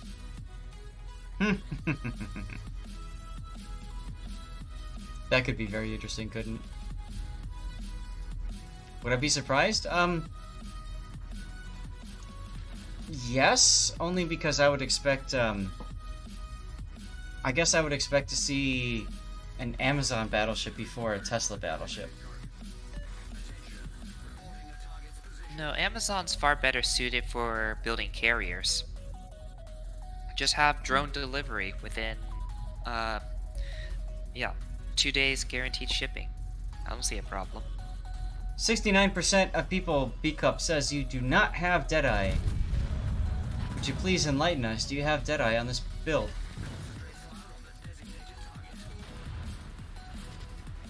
Bezos isn't as crazy with his money? Well, crazy is a acquired taste. And B-Cup says he does have Deadeye on the battleship build. Yeah, but that Bayard says no. Personally, I thought that the Monarch kill would have given it away. 69%. Very nice, Sansi Sentinel. I agree. You might as well heal, I guess. The Bayard's gonna try to chew away up at your 32mm armor.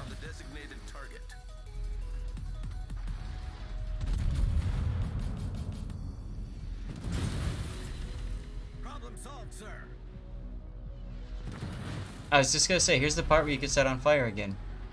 As soon as you hear problem solved, sir, you know the fire is coming.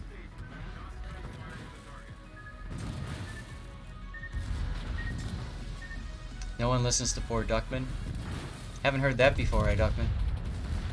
Goodbye, Bayard. You're not even looking at him. You're just like, I'm gonna set up for the next target. Everybody's laughing at the fact that you're just wrecking people.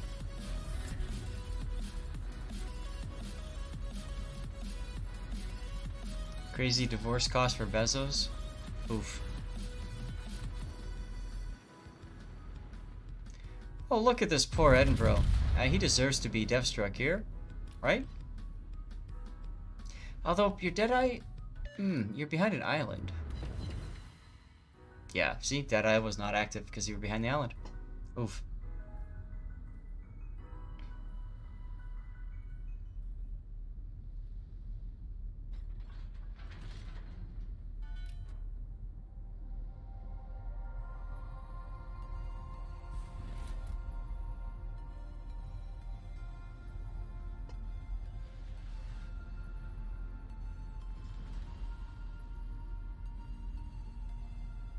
Five kills in a Vanguard +1. I mean, okay, let's be real. If this was a 210 game with carriers, I would definitely +1 you B-Cup. And I'm not trying to take away from your achievement here, but like, come on, you know? Ismail is unhappy with the game.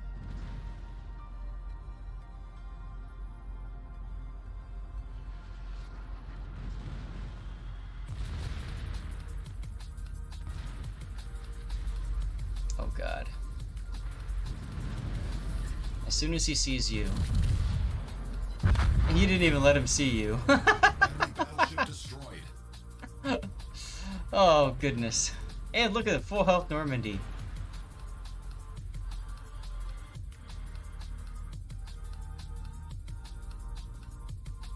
Our victory is in sight.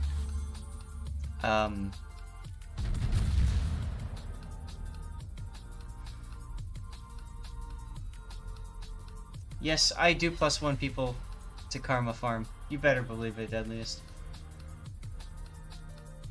So, Normandy is just AFK, so yeah, sure. Stop. Just hold position. Farm all the damage. You're at 173,000 right now. Y'all got this as the New Mexico. Yeah, you do.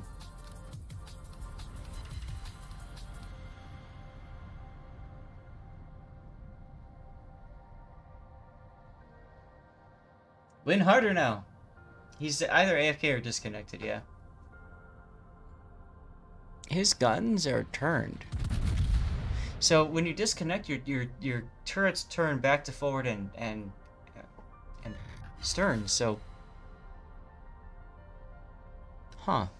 Maybe he just gave up and walked away. All tabbed out. Maybe he had a family emergency. Who knows? Someone came to the door. I'd aim behind. I would aim for here, so you can take advantage of the rear section. And the London wants to send you some greetings. Yeah, you got the kill anyway. Run him over. Yeah, just ram him. The problem is when you have so many teammates, by the time you get there, the enemy ship will be dead. So unless you're willing to team kill all of your teammates, which of course is a big wargaming no-no, then I wouldn't do that. Marbles time. Random track.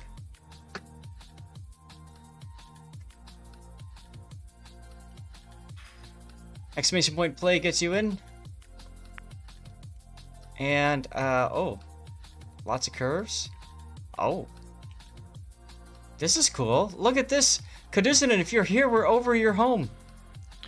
Kind of. Well, I mean, I don't know. Yeah, we're close enough.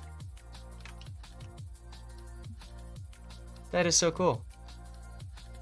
That's really cool.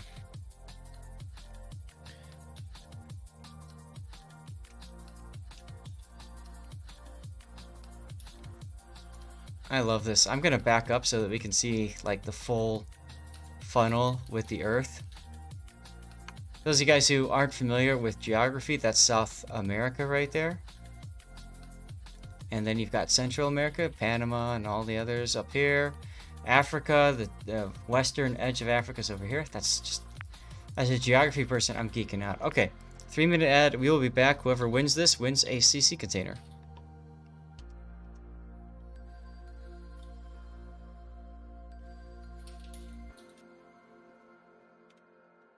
An Oland game was your spotting damage record. Nice.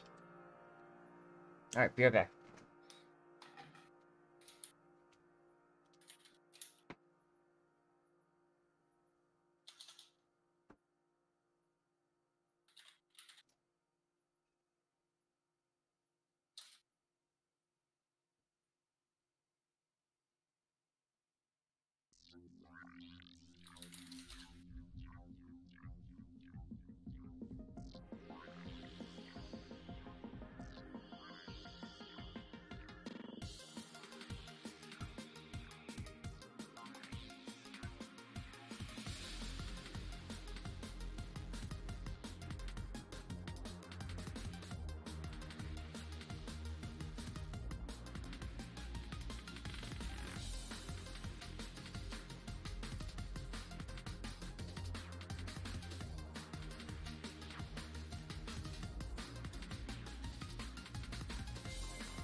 Okay, let's get ourselves some marbles.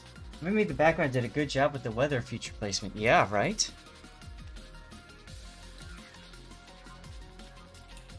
Now we can see Florida, Cuba, Hispaniola, Puerto Rico, Mexico, Belize, Guatemala, Nicaragua, Costa Rica. That's awesome.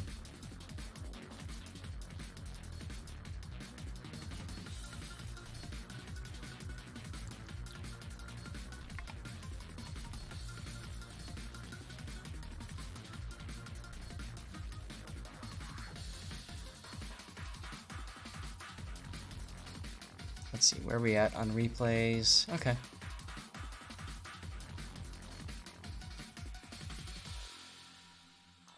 Half of K in Texas? Really?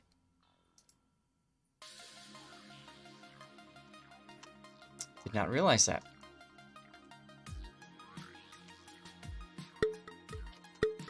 Alright, here we go, ladies and gentlemen. Through the big funnel. Sith Kitten, you here? Of course. Alright, I just wanted to make you dizzy. Oh, hey. Thanks. You're welcome. There's me. There's Desta. Oh, I like the artwork there. That's cool.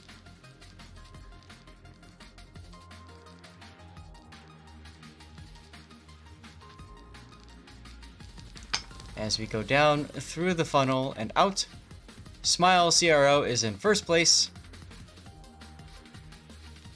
Going up and around. And up and around again.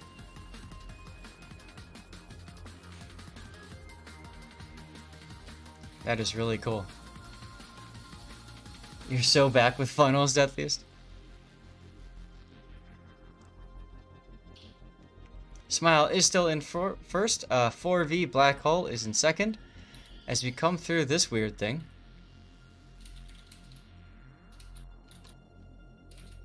Not sure exactly what that does. But you come out through a funnel. Let's zoom forward here. Reigning Recon is in first place now. Coming out of the funnel around the corkscrew, there's a few barriers in place.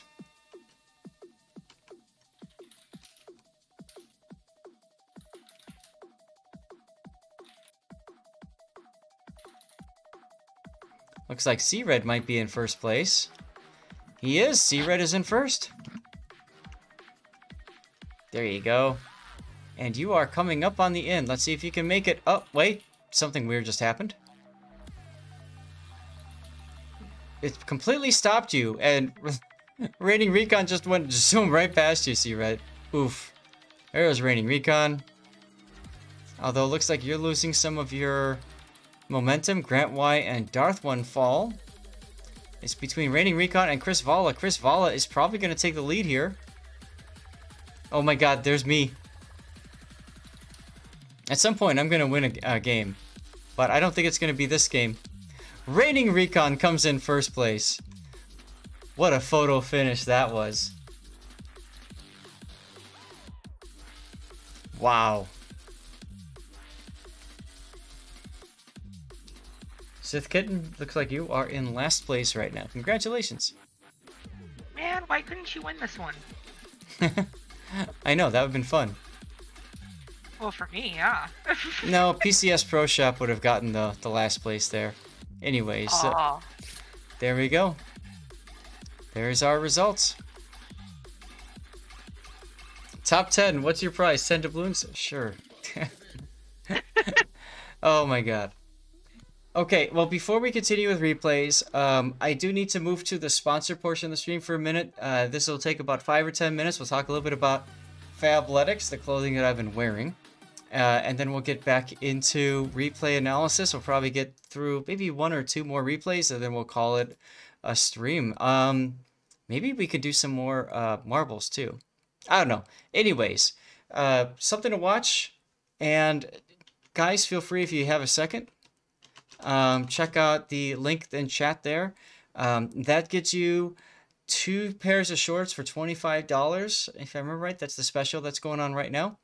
And then you get a special deal on, I think you get a special deal on VIP as well. Anyways, time to learn more about VIP membership. Here we go.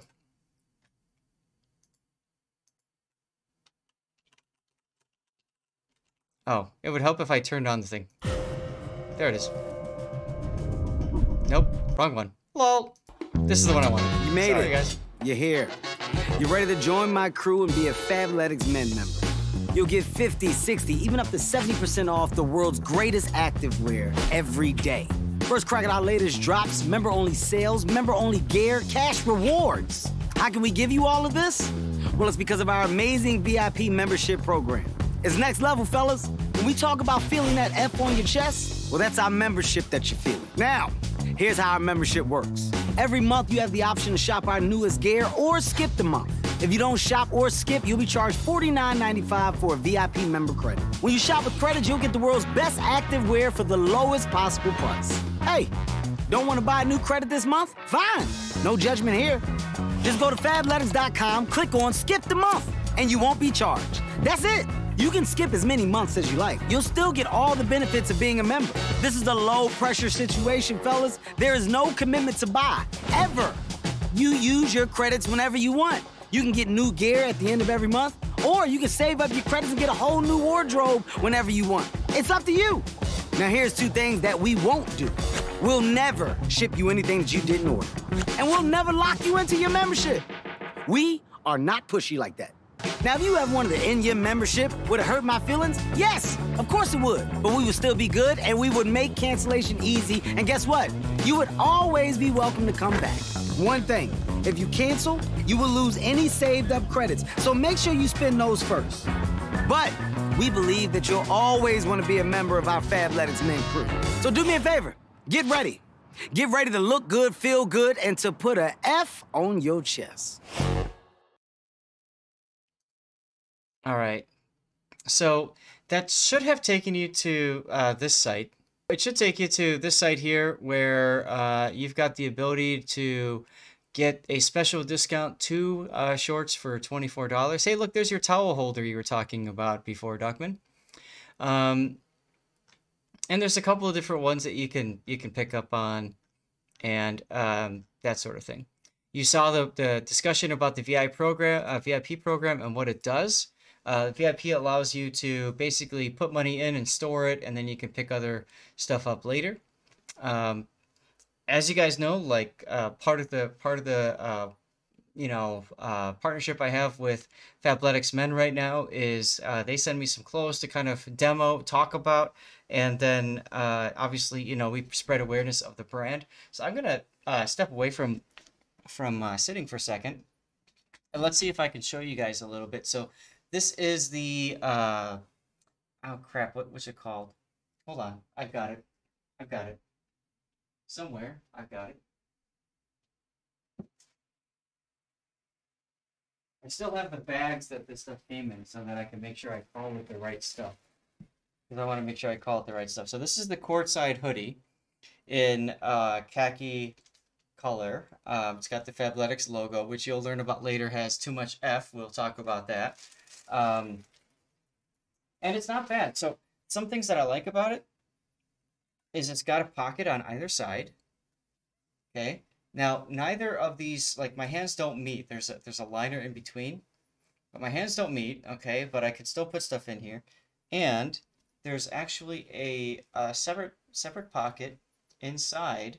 So this is good for like cell phones or something. So I could take my phone, for example, and I could put my phone in this pocket, and it holds my phone quite nicely. So that's one thing I do like about it. It's got a hood to it, so of course I could pull this up and become a Sith Lord if I wanted to. And the color is not too bad. I like light colors, just because I have mostly dark colors at home, so like it's kind of nice. And then you guys chat, you wanted me to wear or to order these. These are the courtside joggers in Phantom. If I remember right. Yes, courtside joggers in Phantom. So this is what you guys wanted me to pick out. And one thing that's nice about it is it's got this elastic band around, let's see if I can lift my leg high enough, around my foot. There we go. So that's kind of nice. I feel like I could go biking with this, and I don't have to, when I bike, guys, typically I have to wrap my sock around. Yes, I'm showing leg that, right? I have to wrap the sock around my pant leg in order to bike, because otherwise it'll rub up against the chain and get grease all over the place. So one thing that's nice about these is I can bike without having to worry about that. They're a nice length to me. I feel like they're cut to the proper length, which is awesome. You wear spandex when you ride? Let's lower the table just a little bit. We'll zoom in on Stevie. The other nice thing about them is they've got pockets, and these are zipper pockets, much like the pockets up here as well. So they've got zippers here and here. This is a family stream right here, damn right. And then in the back, there's one pocket on the butt, on the right cheek, right here. and it's got a zipper too. So that's kind of nice. And the material itself is kind of stretchy, so I'll pull up my my leg again. And oh my, yeah. And it's got a little bit of stretchy to the fabric, which is kind of nice. So that's kind of fun. Did I just tune into Home Shopping Network? No, I just wanted to show you guys a little bit about what Fabletics has to offer. Some people are aware of the brand, others are not, but I've entered into a partnership with them over the course of the month. So we just want to talk about it and make sure you guys are aware of it, basically. If you are looking for some really good quality clothes, I mean, these are awesome. Yes, I think they're great workout pants, Duckman. I think I want to bike in these. Like seriously, I want to bike in them or whatever. I think it'll be really well. Underneath this, I'm wearing just a white. It's a white Fabletics Men t-shirt. I don't know if it matters or not, but you know, whatever. It's white, so it matches everything else. And now some of you guys know I'm colorblind, and I'll tell you what, I picked out this outfit, and my wife was impressed that it all matched together. So thank you, Fabletics, for helping me to feel not colorblind all of a sudden. How are their jocks? I have no idea, Duckman. The shorts that they sent me have a liner, the orange shorts, they have the liner in it, so I'll show those off next stream to you guys, and we can talk about that. So anyways, let's go ahead and close out of that, and let's get back to some replays, shall we? I think I got time for 1 or 2 more replays to cover. This next one is in Alaska in clan battles.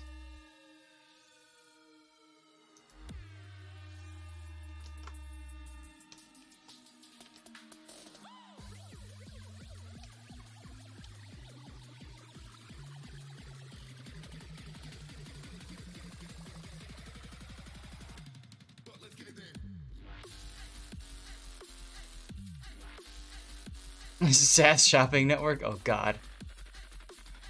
Oh god. Alright, I gotta turn off.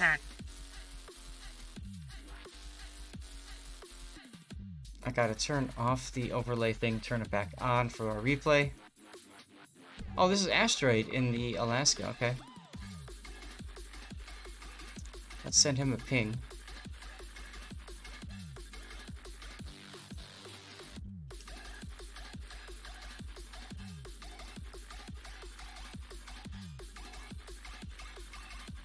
Dunkerque has joined the Discord. Thank you very much for the follow. My new career is a fashion model. Oh god. I don't think anybody wants to see that.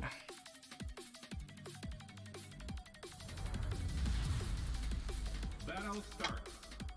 So this is a clan battle between an Asia team and a North American team. I don't recognize the HE clan tag. Yeah, I know, right? Deadliest. So it might be best when we do our ZAS chat portions. Sure. I just want to get in the habit of doing it so you guys can, like, see who's talking. Padded spandex to keep down the taint friction. And that's important, isn't it, Duckman? You have 2 Alaska, so this was before the limit was implemented. Yeah, this was in the first week of the patch. Because people used Cover My Replays and subbed, and so I'm still going off the initial list. No 4 Mogadors? I'm disappointed. I think this might have been the first night of clan battles. Even more disappointed. Taint blowout will ruin your week. Lol.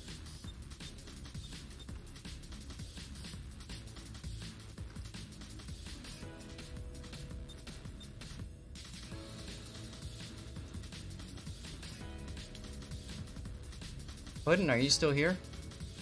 Yes. Alright, we still have one Warhammer container, right? I believe so. Alright, what do you say we do a Marbles run after this replay and get rid of that container? Okay. Sweetness.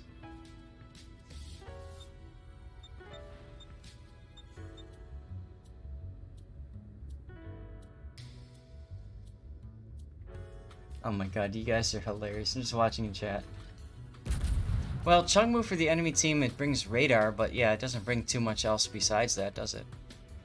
Nope, it's a flat-out inferior block in pretty much every aspect. Yep.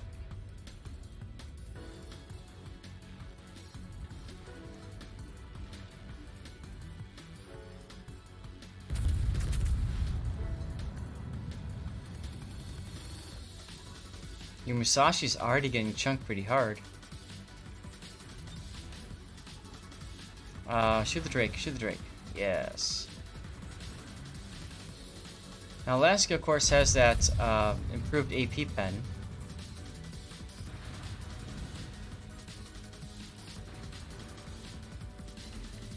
Yep, the first two shots on Alaska were kind of missed. You need to pay closer attention to the smokestacks. Mm-hmm. Yeah, especially that last shot there. Like, he was clearly moving forward, but yet you shot behind him. In clan battles, you need to get used to, well, at least at the higher levels, you need to get used to enemies trying to juke your shots. Yep.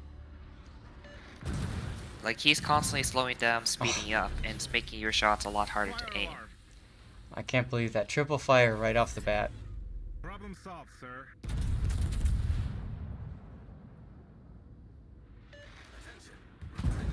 Time to heal. Fire alarm. Oh look, torpedoes just went by. What kind of torps are they? Regulars. So that's Kitakaze then that's over on this side. No, it's not. Kitakaze's way over on the 3 line? It could be Drake. Yeah, it's gotta be Drake torpedoes then.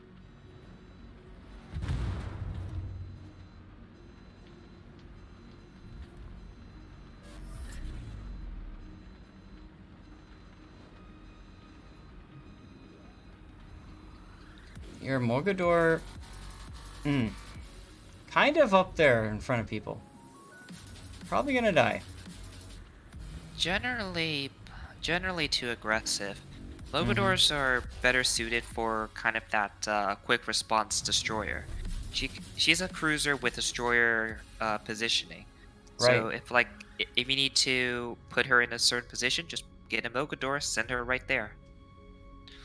Part of the reason why Wargaming limits Mogador to just 1 now, because she has cruiser firepower with destroyer maneuverability and positioning. So, yeah, and for Mogadors, spamming HE at you was not very fun. It also has a lack of a citadel, which means it's much harder to kill. So, there's that too.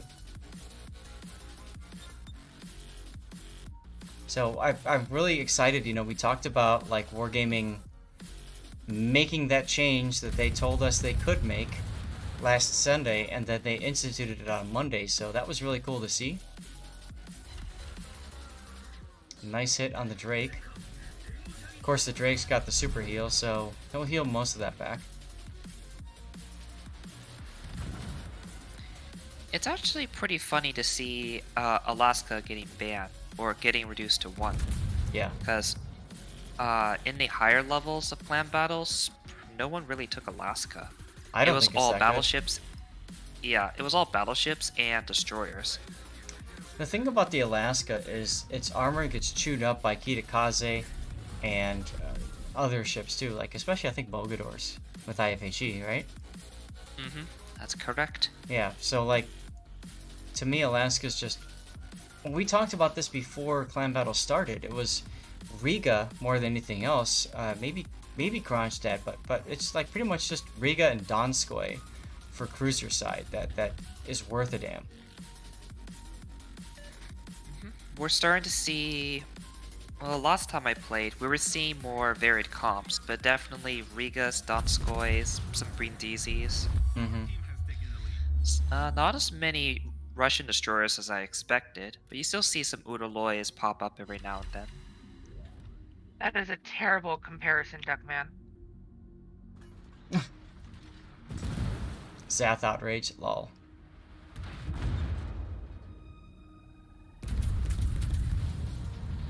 Like, Mogador is still very useful. But definitely eliminating to 1 helps a lot, so I'm okay with this change. I'm glad they did it. I'm surprised that they outright banned the Musashi and the Georgia. Like, I don't know. I mean, I understand that you can't get them anymore, so maybe it's not fair for players to be able to access those ships, but if you're playing that game, then why not also ban the Missouri? Missouri wasn't seen at the top, at high tiers. The radar just was, it was just completely outclassed by Georgia and Musashi. Mm-hmm. Okay. Now we're starting to see more Bajias. A few teams are running Missouri and Iowa. I don't know if Missouri gets to the point where it needs to be banned. That being said, she does provide the unique trait of having radar on a battleship. But she's not as survivable or tanky as the Iowa, though, so... There's that to consider. Oh, no, there goes the Drake. You should... There he is. I was gonna say, just when you needed him to be broadside and spotted, he disappears. That should be a kill. Yeah. You've got oven chicken in this ship? I guess that makes sense, because Halsey doesn't really give you any benefits in clan battles. But what is oven chicken? Does he? Oh, yeah. You take... Let's see.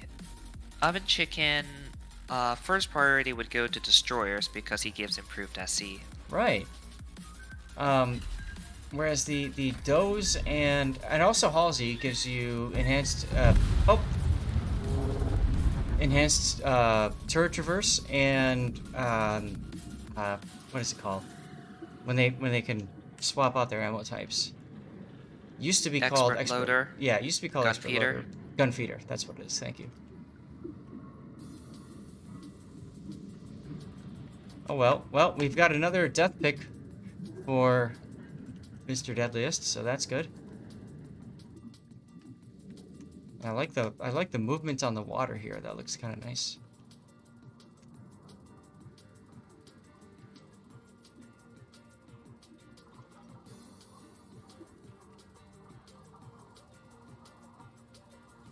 I like the American flag silhouetted in the smoke there. That looks really cool. What's up, Mike? Deadliest says he's satisfied by the replay. All. So SAT, you keep saying, you know, that you don't see certain ships in the higher groups. Yes. Which is great for the few teams that are way up there.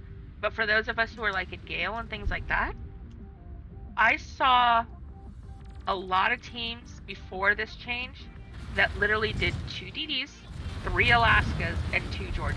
And we saw it a lot. Oh yeah. A lot. At mid to low range, it makes sense. At a higher level, that ships aren't around. At the higher, well, skill level affects a lot of things. Alaska is a lot easier to play, and you're sitting on about 60,000 worth of HP. So, for the lower skill level, lower leagues, it's easier to make full use out of them. Whereas a Mogador really needs a good destroyer player to get the most out of it. Well, my point is, though, is when the discussion comes up and you keep saying, well, but in the higher tiers, well, yeah, and that's great for them, but most of the people playing aren't in those higher brackets. So it is, you know, important for those of us who aren't. Yeah. Know why. You know what I mean? Yeah, I understand. We got time. I'm doing one more replay. For the us lowers, man, they were crappy. Like, the teams would just use, like, just a group of the same ships. 2 of the same DD, 3 Alaskas, and 2 Georgia. Over and over. It sucked. So, and I'm kind of sad that the Georgia's gone, because I was great in that game with that. But at the same time, it's nice to see, you know, that people have to play different ships. I heard a lot of complaints about Alaska spam in the lower tiers. Yeah. So I wasn't surprised when that got limited as well. Oz Jim, congratulations. Desta, here's your Jutland game. And we'll probably call it after this. We'll do some marbles so we can get some more prizes out to people. I don't know. What do you think, Zath? Do you think it's? I mean, what do you think of the fact that they're kind of forcing people to play outside their comfort zone when they get rid of these ships? I think it's great. Like I said, I was surprised that the Musashi and Georgia were banned outright. I thought they would have limited them to one, if anything. I'm excited though. I'm glad to see Wargaming saying we're gonna make large sweeping changes after 2 weeks of clan battles instead of just making a small little tweak here and there. So, like, that's kind of nice to see. Right. If you limited Georgia and Musashi to 1, then every team would just run 1 Georgia, 1 Musashi. Well, true. That's very true, but I find it interesting that the Mogador got limited to 1, but then, I mean, I guess Mogador's a tech tree ship, so there's that aspect, but, like, I don't know,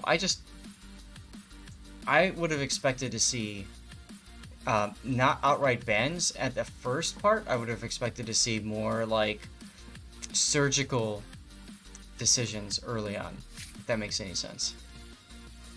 I'd like to see them, like, keep the ship bans or limit probably more bans, but also add in, like, it's 2 capital ships and 2 destroyers, and then the rest cruisers. Like, if they started messing with that, would really force a lot of teams to change things up. Yeah, it'd be interesting to see them force cruisers, yeah. If I were to guess, Wargame might have just saw data that suggested Georgia and Musashi was completely overrepresented compared to every other ship. Yep. Maybe that's why. Yep. And it makes sense, too, because if you think about it, both of those ships do really dirty things to cruisers. So, I could see them being picked. Musashi also has tier 10 HP, which is a little bit silly. Mm-hmm. Half the reason battleships are used in clan battles is as a punching bag. Mm-hmm. And Musashi stays around all day. Until 4 Mogadors rush it, but that's a different story. This is interesting. Look at the comp. They've got a Siegfried. And an FDG.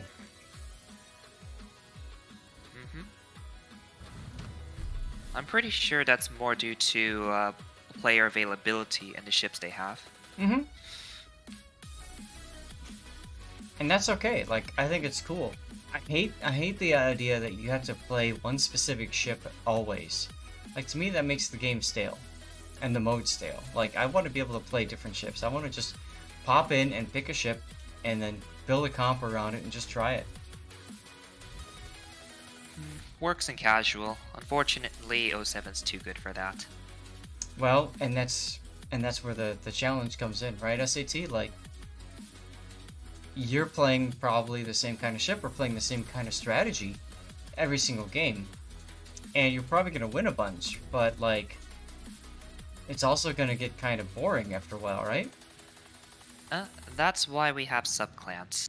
I'm not talking about 00 or QQ. I'm talking about a murking for other clans. Okay, what do you mean by that? Let's see. Like, you have, like, sometimes some of our players will play for other clans, like CV LOL or GGWP. Mm-hmm. And they'll play their off ships, or offer advice to the players in those clans. Okay. So, like, we keep the rating of 07 because it's our serious team, but we also get to have fun by just playing in other ships we typically don't play. I see. That makes sense. It's one of the best things about the Merc system.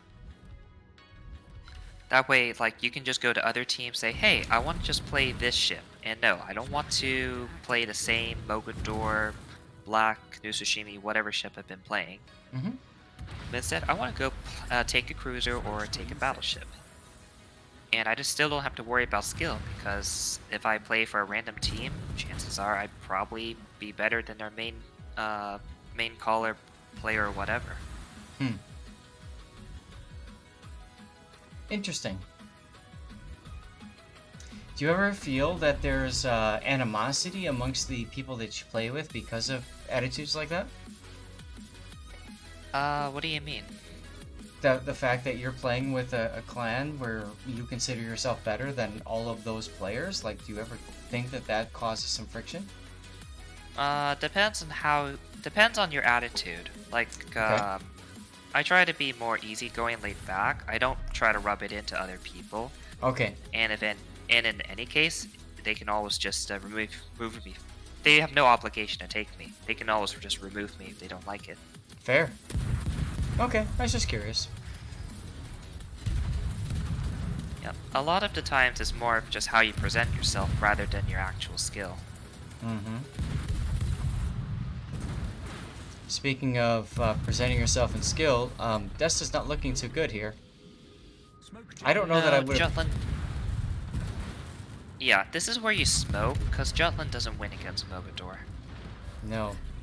I'm surprised you took that fight anyways, turning back in like that. You didn't really have much support. Maybe the Alaska, but he's pretty far away. Alaska doesn't provide enough DPM anyways. Mm-hmm. Deadliest wants the death pick. Oh, it might come. Your engines are dead, by the way. You might want to fix that. You've got a magic button. Pretty fortunate Mogador ran the wrong way. If he went up to the, if he turned left, he would have gotten out with about 6k HP. Mm-hmm. There's your death pick, Deadliest. A lot of death picks in today's stream. Alright, so there's a couple of positioning problems. One, your Jutland, obviously you don't want to fight a Mogador 1v1, you're gonna lose. What you should have done is create an angle such that if Mogador were to fire on you, you smoke up, and Alaska would end up spotting him. That way you can apply free DPM for about 20-30 seconds. And second, your team didn't do anything to secure the 9-10 line. So your Nusus Jimmy is pretty good at spotting, capping, whatever, but you can't take it when there's Alaska literally sitting on the cap. And your team is in no position to kite away and start farming damage. Right. So you're basically kind of stuck. Yeah. You didn't go out and gain position, so now the enemy has the advantage. They can take C, they can wait there if they want, or they can just push in with all of their ships. Mm-hmm. John Wiz now following. In a sense, they have the initiative, so they can dictate how the battle unfolds. Right. You have to react to it. Duckman, you were asking about what this camo is. This is the Inferno camo. It's a perma camo that you can apply to ships. It was something you can earn in their God, what was it called? Their post-apocalyptic mode. Whatever it was called. Rogue Waves? Thank you. Yes. That's part of Rogue Wave. Yes, that's right, Demon. Thank you.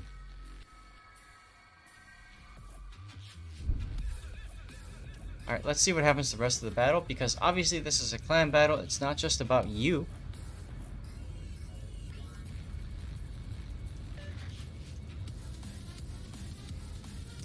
G. John, thank you very much for the follow, by the way.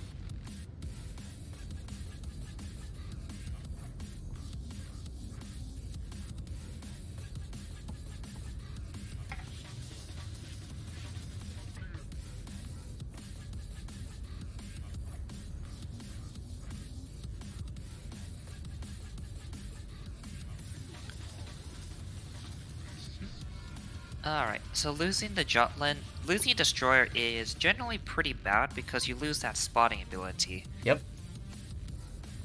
So the enemy can basically it gives the enemy the initiative. They can choose whenever to fight you, because now they outspot you with that Mogador. And speaking of Mogador, there goes your Iowa. Ouch, why was he there? I don't know what that Iowa was hoping to achieve by being at that point. Nope. And by the way, we're only looking at what Desta looks at now, so we can't move things around. You intentionally sent in a bad game. You're hoping people could learn more about clan battle position. That's fine, Desta. Thank you. Yeah, Siegfried's not in a useful position. He has no shots on literally anything. Right. Right. Now, the FTG could push the Alaska and try to kill him, but I don't know. That's going to be tough. You've got an Alaska that's in the south end of the map that's not really doing much. New Tsushima isn't doing too much either. Yeah, it's just not very well coordinated.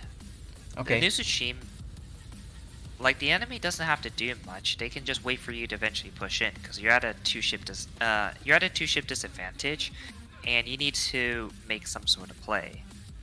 Yeah, the Mogador threat prevents you from pushing Desta, but you have a concealment advantage over him, so I would say you could definitely push him, but you gotta wait for Cabbage or Alaska Black to back you up. You gotta wait for him to get closer to you before you get into that shooting match with him. I think that's the big difference. I would argue you don't need to push. You have 2 ships, they have 2 or 3 ships. The play is on sea. Okay. Now, like that's assuming that you're able to crab seat, right? Because the enemy team, if you cap seat, the enemy team has to push you, right? Mm-hmm. Oh, look, there's That's correct. And you've held C for most of the game. Surprisingly enough. Mm-hmm. Yes, the Siegfried was in a bad spot.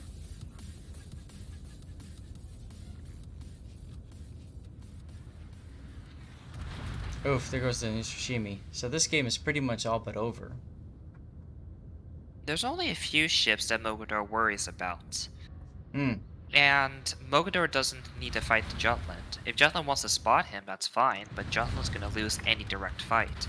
What Mogador could just do is just keep going south and get a continue getting a flank on your team. Mm-hmm. If Jutland wants to chase, then that's fine. Then you pull Jutland out of position. If he fights you, then you just rush him and 1v1 him to death. Right.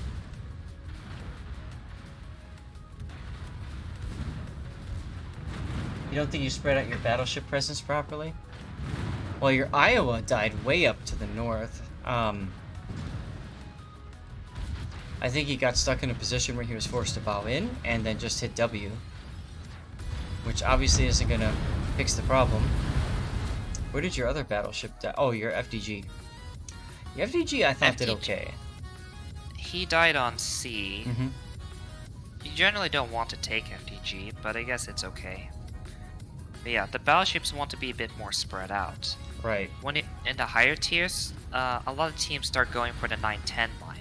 So you'll see some quick destroyers or cruisers being sent there to either guard or fight for it. Mm-hmm. You see a battleship usually hang out mid, and then one hang out on the kiting side on A and B. Cthulhu says, regarding Mogador, longer range or B hull first. Now that's an interesting discussion because for almost every ship I'd say the hull first. Mogador though, if you've got the commander skill for the range, I might go for the range as well. But why not take range mod? And what do you mean by that? In the 6 slot takes the range mod, you get 16% extra range. So in other words, you don't need the range first, go for the hull, and then you can go for the range and swap the mods? Yep, if you're willing to spend an extra 1.5 million. Your battleships are both new players to this game? Okay. Yeah, and there's comments about maybe the Iowa saw an opportunity for broadside shots and tried to get up there and get those. Makes sense, but the problem is that Mogador is right there, and he's just going to torp that movement, so that Mogador was the problem, right? If you were able to get the Mogador out, then that game would have been extremely different. Alright, Puddin', we're going to do our last giveaway here. You got 3 minutes to jump in, guys. Exclamation point play, we're doing a, whatchamacallit, Warhammer 40k container. It's the last one I've got. Alright, gonna run a 3-minute ad and we'll get started. This will allow me to check in on my wife, by the way, make sure, you know, we're doing okay for timing for food. Pizza? No, we're doing lasagna tonight, actually. Wow, miracle. I had the choice between pizza or lasagna, and I chose lasagna. Isn't lasagna just pizza You without the chose crust? karaage. Yeah, well, see, we have some leftover, breadsticks. So I said, let's use up the breadsticks, let's get them out of the freezer, you know, and then we can do the lasagna tonight. We can do pizza. I think we're gonna do pizza Thursday, because Thursday's gonna look, or Tuesday, because Tuesday's looking like a really long day, so.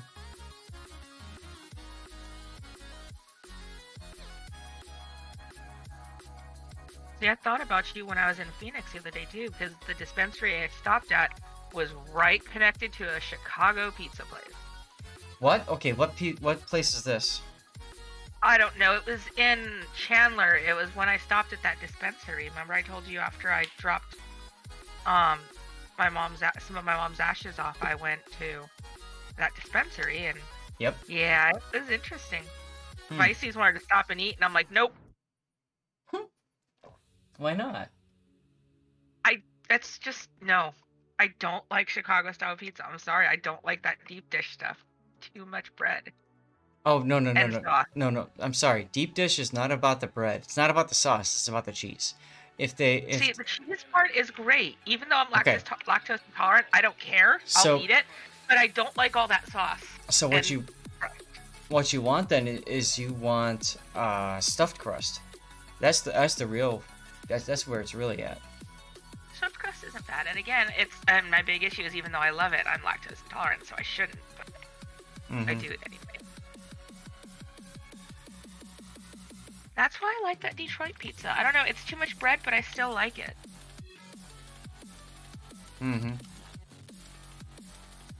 Have you tried the Detroit style pizza yet? No, I have not. It's not bad. I've heard that's good. See, I like sauce, so for me, like, that's probably not enough, but I don't know.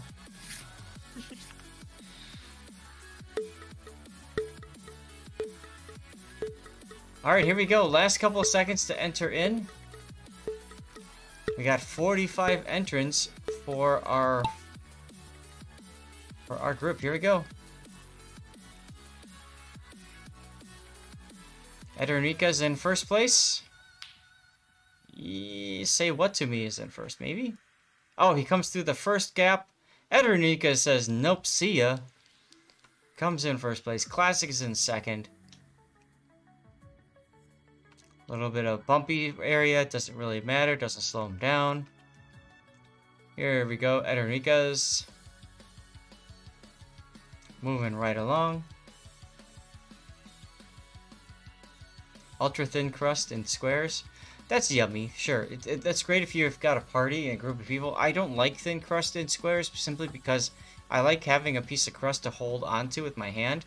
I don't like touching stuff that's all like super greasy. Yeah. God, you guys all got me wanting pizza now. Sounds like you're eating pizza too slow. Right?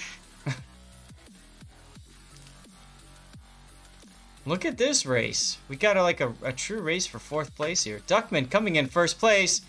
Duckman might end up winning his first race. Oh my goodness, Duckman wins the first race. Puddin', you better double check his followage, because I will laugh my butt off if he is not a follower.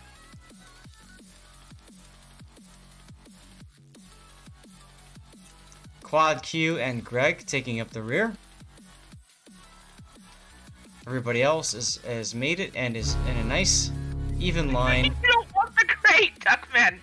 Ronstrag 0N is now following. What? Oh my god, Duckman. Duckman, if you'd rather take a CC container, just tell Puddin', and Puddin' can give you a CC crate. That's fine. My goodness. I won't lie, if I won the Warhammer, I was going to donate it too. Alright, guys. Chat, as always, I want to know from you guys who you would like me to send you off towards. Generally speaking, I look for people that are streaming World of Warships content and have like less than 100 people so that people can be discovered, but that's all up to you. In the meantime, you can see names coming through. Our newest subscribers. We got a whole lot of new subscribers thanks to SFNL and his gifted subs. We got a bunch of new followers as well, and we got some cheers from Sith Kitten and Squizzer. Thank you very much. You'll take a CC crate. Okay, Puddin Duckman says he'll take a CC crate. Can you do that?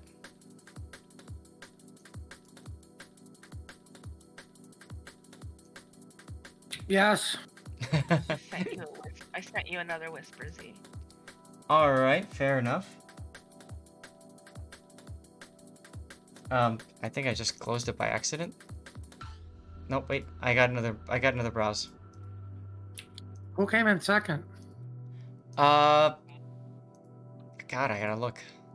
Final results. Penguin 58 and A came in second. Hidden Peter? Caliburry?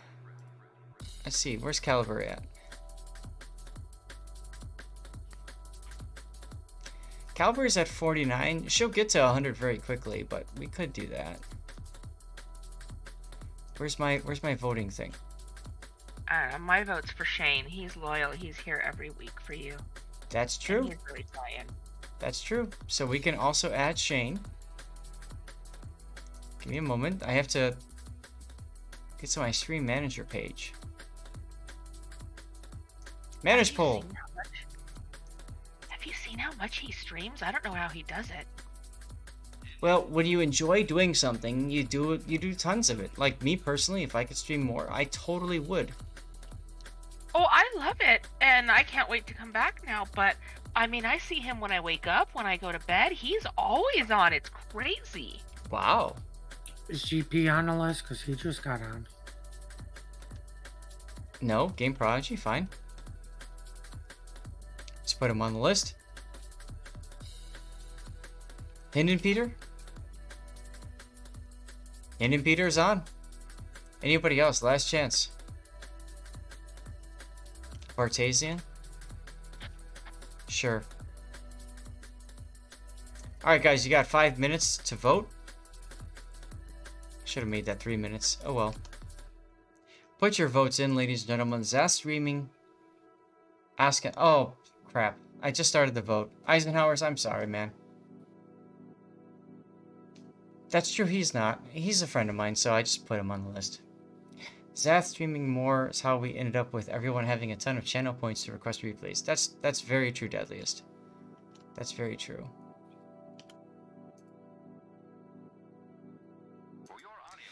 For V Black Hole, typically you send me a replay when a patch starts. You want to send me that replay in that first week. After that, you can still send me replays, but chances are you'll need to use your channel points. There's a cover my replay thing for channel points, so I'll prioritize it. Or you can subscribe to the channel, or somebody else can gift you their cover my replay. Or you can join my Patreon. That's something else that I've just started up as well. If you're new to the game and want some real specific help, you can consider joining my Patreon, because I can do some stuff off stream and do some real things with you that'll hopefully help. Yep, like Deadliest says, there's also a channel in my Discord for giving feedback right there. Ask the Pros. See Red, thank you very much for hanging out. Like, thank all of you guys. You guys have been fantastic as always. We got a whole bunch of new followers too, which is great. I'm at 6,438. So I'm well on my way to getting to that 10,000 mark, which is great. And we got a whole bunch of new subscribers too. Like, thank you guys all. This has been an amazing day, to say the least. So I really do appreciate it. Hey Puddin', you there? Yes. Don't worry, I took care of it for you. I went ahead and shouted out Sith Kitten. Guys, take a look at Sith Kitten. She's been hanging out in stream for the whole time as well. Give her a follow. I think you said you were going to start up pretty soon again, right? Tuesday. I'm sorry, say that again? Tuesday. Tuesday, alright. So just like the medical crew, it'll arrive on Tuesday.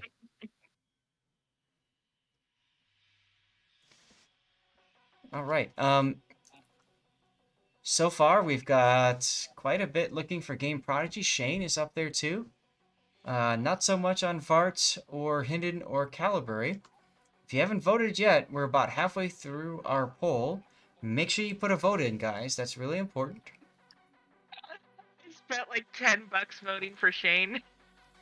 What? And still people keep outvoting me, dang it. Wait. You seriously? Oh my goodness, kitten. Oh my goodness. Eisenhower's... There you go. Thank you very much.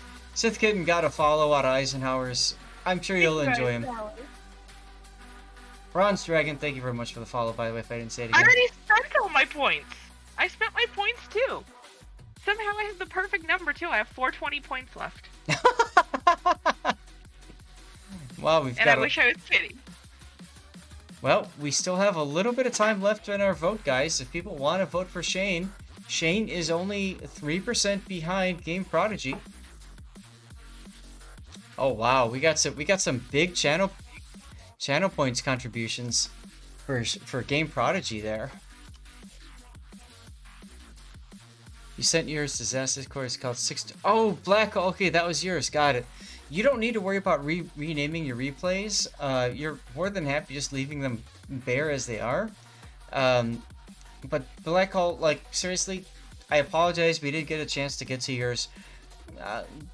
I don't know. Send me some replays when the new patch drops. That's usually the best opportunities to get your replays covered.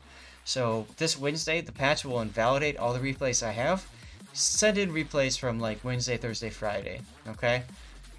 If there's like serious feedback you want, please send it along. I'd be very happy to help.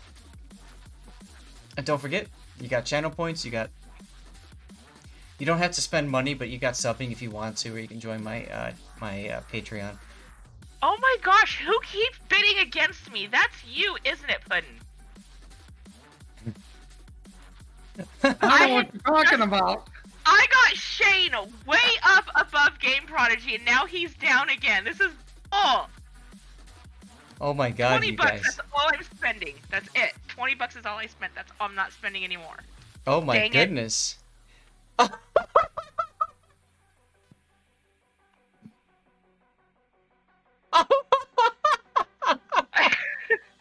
You guys are freaking nuts! Mine's better! Mine was bits! Mine should win, dang it! Oh my god, what the hell? I'll do both? The flex it's just like flex. Oh my god, Sith Kitten contributing 2,300 bits to make that happen. Puddin' conjuring with 21,000 channel points. I've never seen this happen before. How about this? Since Shane, Deuce, and Game Prodigy tied, they should be removed from competition, so we go to third. So I guess we're rating Vartasian. No. Oh god, no. I don't think so. We're gonna. Sounds fair. We're gonna do a 1 minute runoff vote. Here it is. 1 minute, guys. Cochlin! No, fair, because Shane has like enough points for like everybody, and he's an admin, so he can like give himself more points. Wait, what? Or because he's a mod, they can give themselves more points. Puddin' can't. I don't think Puddin' can give himself more points. Those were all channel points that were earned. Oh no, I'm thinking of the other ones, not channel points. I'm thinking of the other ones. Yeah.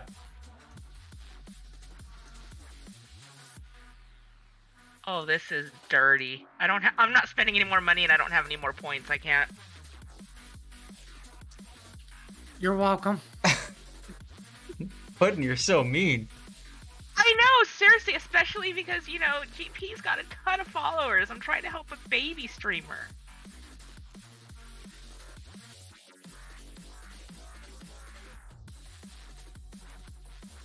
Alright, Shane wins. So here we go. Or sorry. What? Wait, Shane did win. Holy crap, I thought... Whoever the 4Q is, I love you. Quad Q contribute... Puddin' put 100 bits into Shane. Pudding, I love you. You are such a trip. You guys are something else. Like, what? All right, I gotta find Shane's Twitch stream. You guys are something else, though. Like, what the hell? I don't know what else to say. Oh my god, this is why I enjoy hanging out with you guys so much, because you guys just do the craziest of things. Like seriously, the craziest of things. Where's Shane? There he is. I thought I spelled it right, but I guess I didn't. Alright. Yep, Shane's got 9 people right now, so you guys are gonna make his day. So there you go. We're gonna send you on to Shane. Guys, when you get to Shane, give him the Zath wave. That's a circle with the slash. Say hello. All that good stuff. Follow him if you like what you're seeing. If you don't like what you're seeing, then don't follow him. That's fine. But you guys have no idea as streamers how much it means to raid people when people come to your stream and people stay on your stream.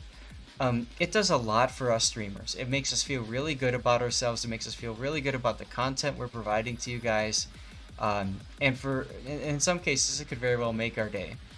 So for you guys that are watching on Twitch right now, I know it might seem like not a lot to just kind of sit there and click through on a stream, but I wouldn't be here if it wasn't for people rating me and people following me afterwards. So, you know, just putting that out there. And I'm just doing another shout out for Sith Kitten because she contributed 2,300 bits. My goodness. My god.